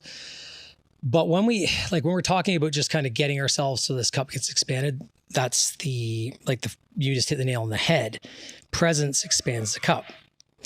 Because and you can look at it a couple ways. It either expands the cup, or it puts a sieve on top and doesn't allow all the bullshit to come in that you're making up, right? Yeah. So there's a couple questions you can ask yourself.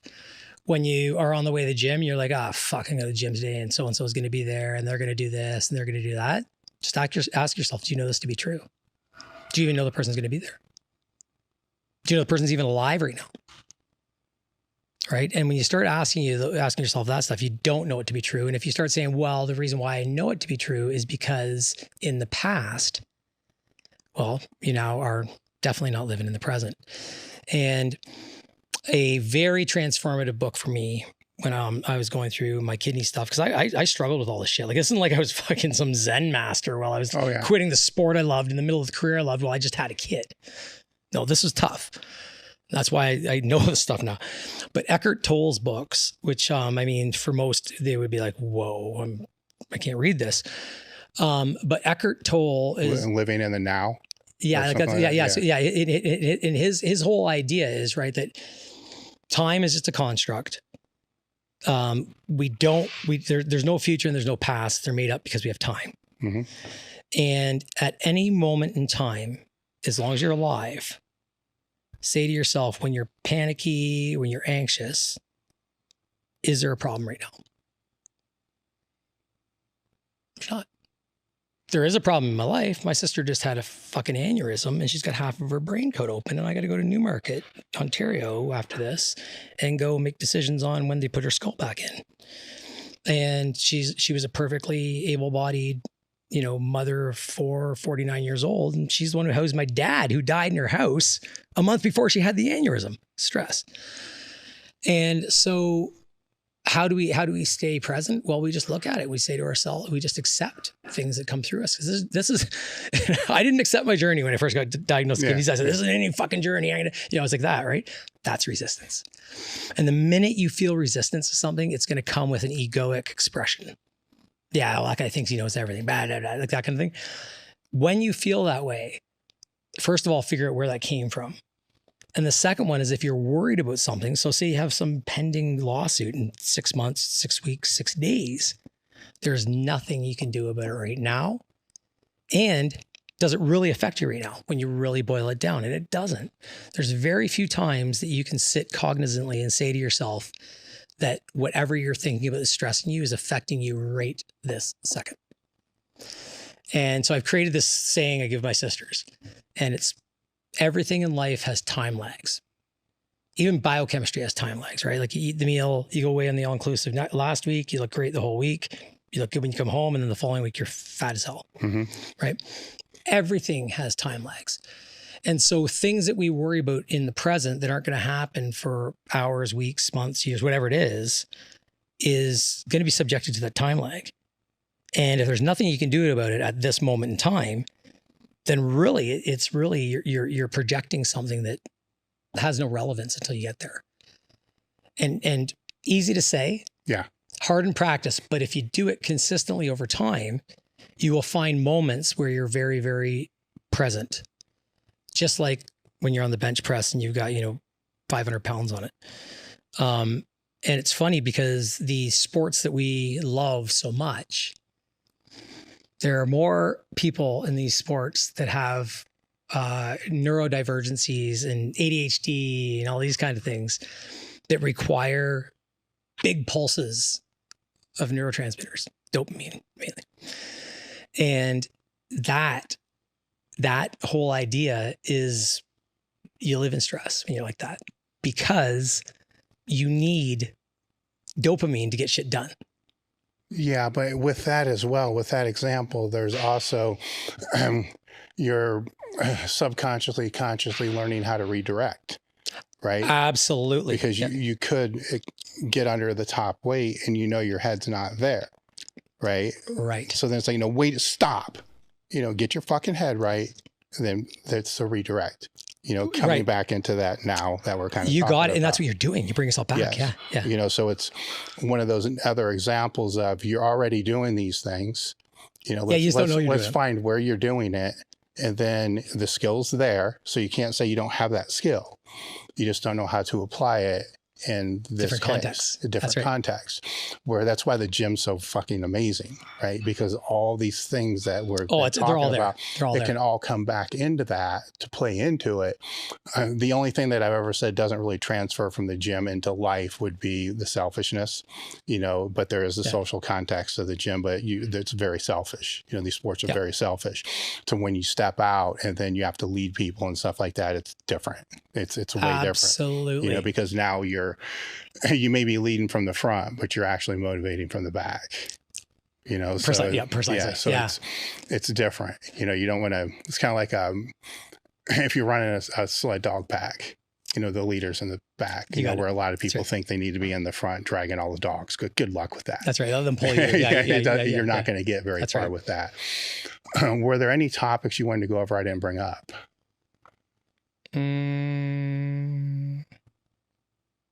Not that I can think of. I like that pull into the gym because what's funny about that is that most of the guys and girls that train in here will say this is their happy place.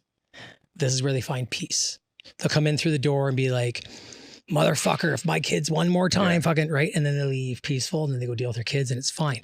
And then the kids say, man, I love it when mom comes home from the gym because she's always happy. It's like my wife, when she goes running, I know that I'm probably going to get laid, right? Yeah. Right? Or just so tired they can't bitch about it. It's one or the other, which is good. Exactly. The short run's always the best ones for me. But it's funny though, because they're coming here to meditate. It's their yoga. It's their bathhouses, right? And so it's just a different club of misfits and great misfits, right? I love being part of these clubs. And it's funny because that's why you'll find people go into camps. Like it'll be like their camp. Like this is where I go. I don't want to go to gym XYZ down the road because this is where I get that solace, right? This is where I expand my cup or put the sieve on top or however we want to look at it. But this is how we do it. And that's why it's so ultra important to be able to have that longevity in these sports. Because I'll tell you, Dave, with the medication that I'm on and everything else with this kidney transplant, I tear things like they're mTOR inhibitors, right? They slow down cell cycles. And it took me 4 years. Like I'm on my 4th year now in October, and I finally figured it out.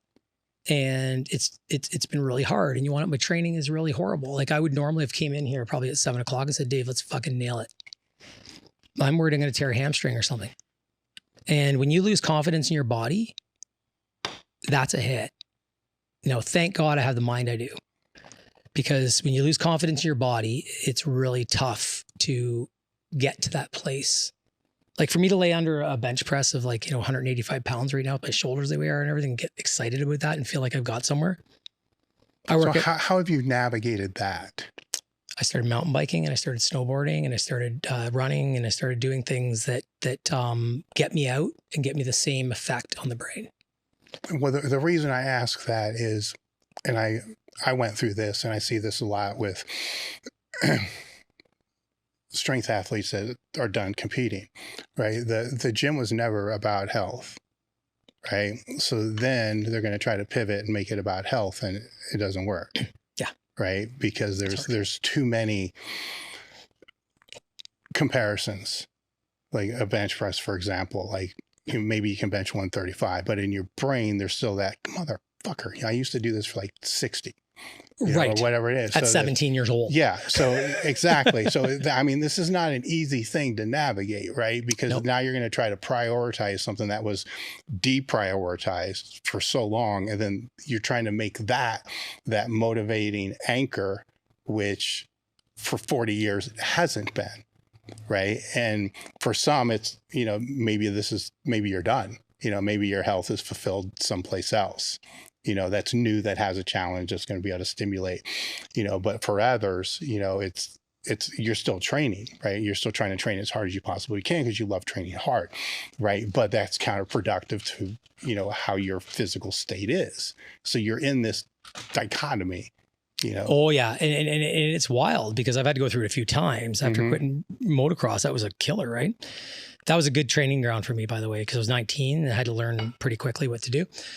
Could have gone one of two ways, but so in essence of, what do you do to pivot? Like, how do you get yourself kind of the same effect and not be just farting around in the gym? And it's kind of funny because, for me, I don't know the answer to that right now. I train. It's a weird pivot because the environment's the same. Right. Oh, absolutely. But now, so I'm going to be honest with your crew. So I had my kidney transplant. It'll be 4 years in this October, right? And about 2 or 3 years ago, I left ATP Lab. I was their chief scientific officer, and I went with HD Muscle and was helping them with stuff. And that's how I met Jordan Shallow and everything, got with Prescription and everything. But so I'm over working out at Pure Muscle and Fitness all the time. And what do you think I started doing? Yep. Yeah. I started doing fucking tests. Mm-hmm. Oh, I'm just going to do TRT at 250 milligrams. This is the fucking guy that's got some decent brains in his head, right? Yeah, yeah. I'm doing this shit like completely subconscious, right? And what happens? I get bloated and I start looking like shit, and I get my blood work done, and my EGFR dropped by like 30%. My team's like, what the fuck's going on? Hematocrit's through the roof. And it just, my kidney did not like it. And man, that was a hit. Because I thought for sure, like, this was going to be like, good. I'll be good, just like a little bit, right? No. But you want to know what, Dave? And is the sooner people accept this, the better off they all will be. Is that the universe gives you, 1, what you need, and 2, what you can handle. And if you aren't present and you don't see it, then you don't see the messaging, then there will be consequences. And you can look at this from a spiritual point of view, or you can look at this from a purely physiological point of view. But when your body says, there's a problem, and you don't listen to it, denial, whatever it is, it'll just give you a bigger problem to deal with. And that is, that's the key to this whole insight and presence, is because if you catch something at the front end, it's really easy to deal with. But if you're in denial and you push that thing for 3-4 years, in my case, kidney disease, well, yeah, now I've got a transplant. I don't know whether it's going to last 12 years, 24 years, 3 years. Maybe I'll get fucking E. coli poisoning and it'll be gone tomorrow when I leave. That's what I need. Because I needed to be present. My mom all her life said to me, Dwayne, smell the roses, smell the roses. All I was focused on was being the best at everything I did all the time. And so what did I find? Like, what were the things that actually, when I realized that I can't train 5-6 days a week, the volumes and the intensity I did, I can train 3 days a week at that. And I'm happy with that. Because I went, shit, I can get back into downhill mountain biking and get back into snowboarding and everything else. And that gives me the same focus. It has to be downhill. It can't be cross country. Cross country, I can think about everything under the sun. But downhill, it's like motocross. It's like being under that bar, right? And the same thing with snowboarding, because I ride big mountain and I ride off piste, and so I'm like out in the back country. You can't fuck around. There's avalanches and tree wells and all kinds of stuff, and so it's great. And I have to be this size anyway, so it actually works well because I actually can fit into gear, and you start to see those things. Yeah. And so a lot of the athletes I work with, we talk about this. Like, what would you be your plan B? We talk about right at the front end. What did you used to love doing? One of them's jujitsu, one of the guys. So it's really, life is, like I said, everything's fleeting, even our life is. And the sooner that we can kind of hone in on present activities, then once we do that, then we can see all the shit that's happening quite clearly. Yeah. And then we can start picking them off. And then our career goes really long, and then we get to do this till we're 80, and everybody can be envious of it, and they'll be like, oh, that guy was lucky. Right? Exactly. Any final thoughts? Final thoughts. I mean, I definitely, as I sit here and talk about this, it's been such a neat conversation with a guy that's, lived this and is living it currently and watching it evolve and happen over time. I want your listenership to know that, like, these changes that I've made, the things I'm talking about today and everything else, are not, I'm not perfect at it. In fact, I'm not even good at it. I've had to learn this from, having 2 major sports knocked out of my life because of injuries. And I always joke around and say, well, I wrecked all my musculoskeletal system with motocross, so I worked on the organs with bodybuilding. And, it's tongue in cheek. It's a true story.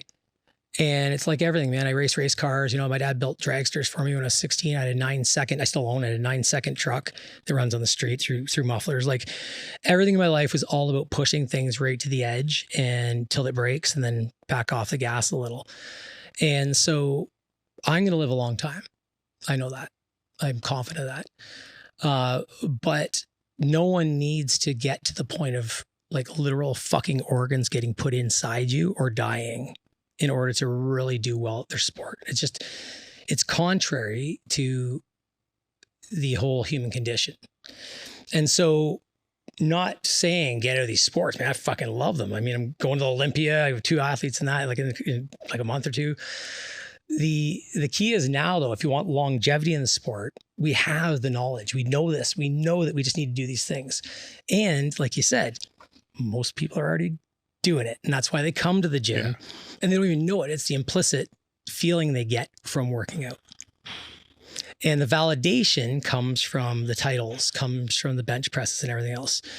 So the key will be, where do you find your validation if you don't have a, freaking 500-pound bench press or whatever it is that you have? Where do you get and everybody's only a couple shoulder tears away from that or whatever it is. So pec tears. So, the key to this whole thing is to be able to first understand that we're imperfect human beings and none of us have this right. Life in general. And second, dig deeper than your lifts for why you train. And if you understand that, then you're going to be more present as to where you're at. And then that's going to allow you to make decisions without denial. Yeah. And that is like, that's magic, man. Once you can do that, now you're getting your blood work done, before you feel like shit. No, that's great. So how can people go about finding you? Yeah, so you can find me. So my Instagram handle is at Dwyane Jackson, and I'm on all the channels with that one. Instagram is my main one right now. That's what I answer through mostly. So if anybody has questions, they can reach out on there. My website is www.drdwaynejackson.com. And I've got a new initiative coming out called the Vitality Manifesto that kind of covers all the stuff that we're doing that I'm going to be launching hopefully October, November time. So that'll be vitalitymanifesto.com. All right, very cool. We'll have all the links in the description. Thank you for coming out, and we're done. Thanks, buddy. All right, guys, thanks for watching the video to the end. Make sure to like and subscribe to the channel and click here, here, here, or here for more videos.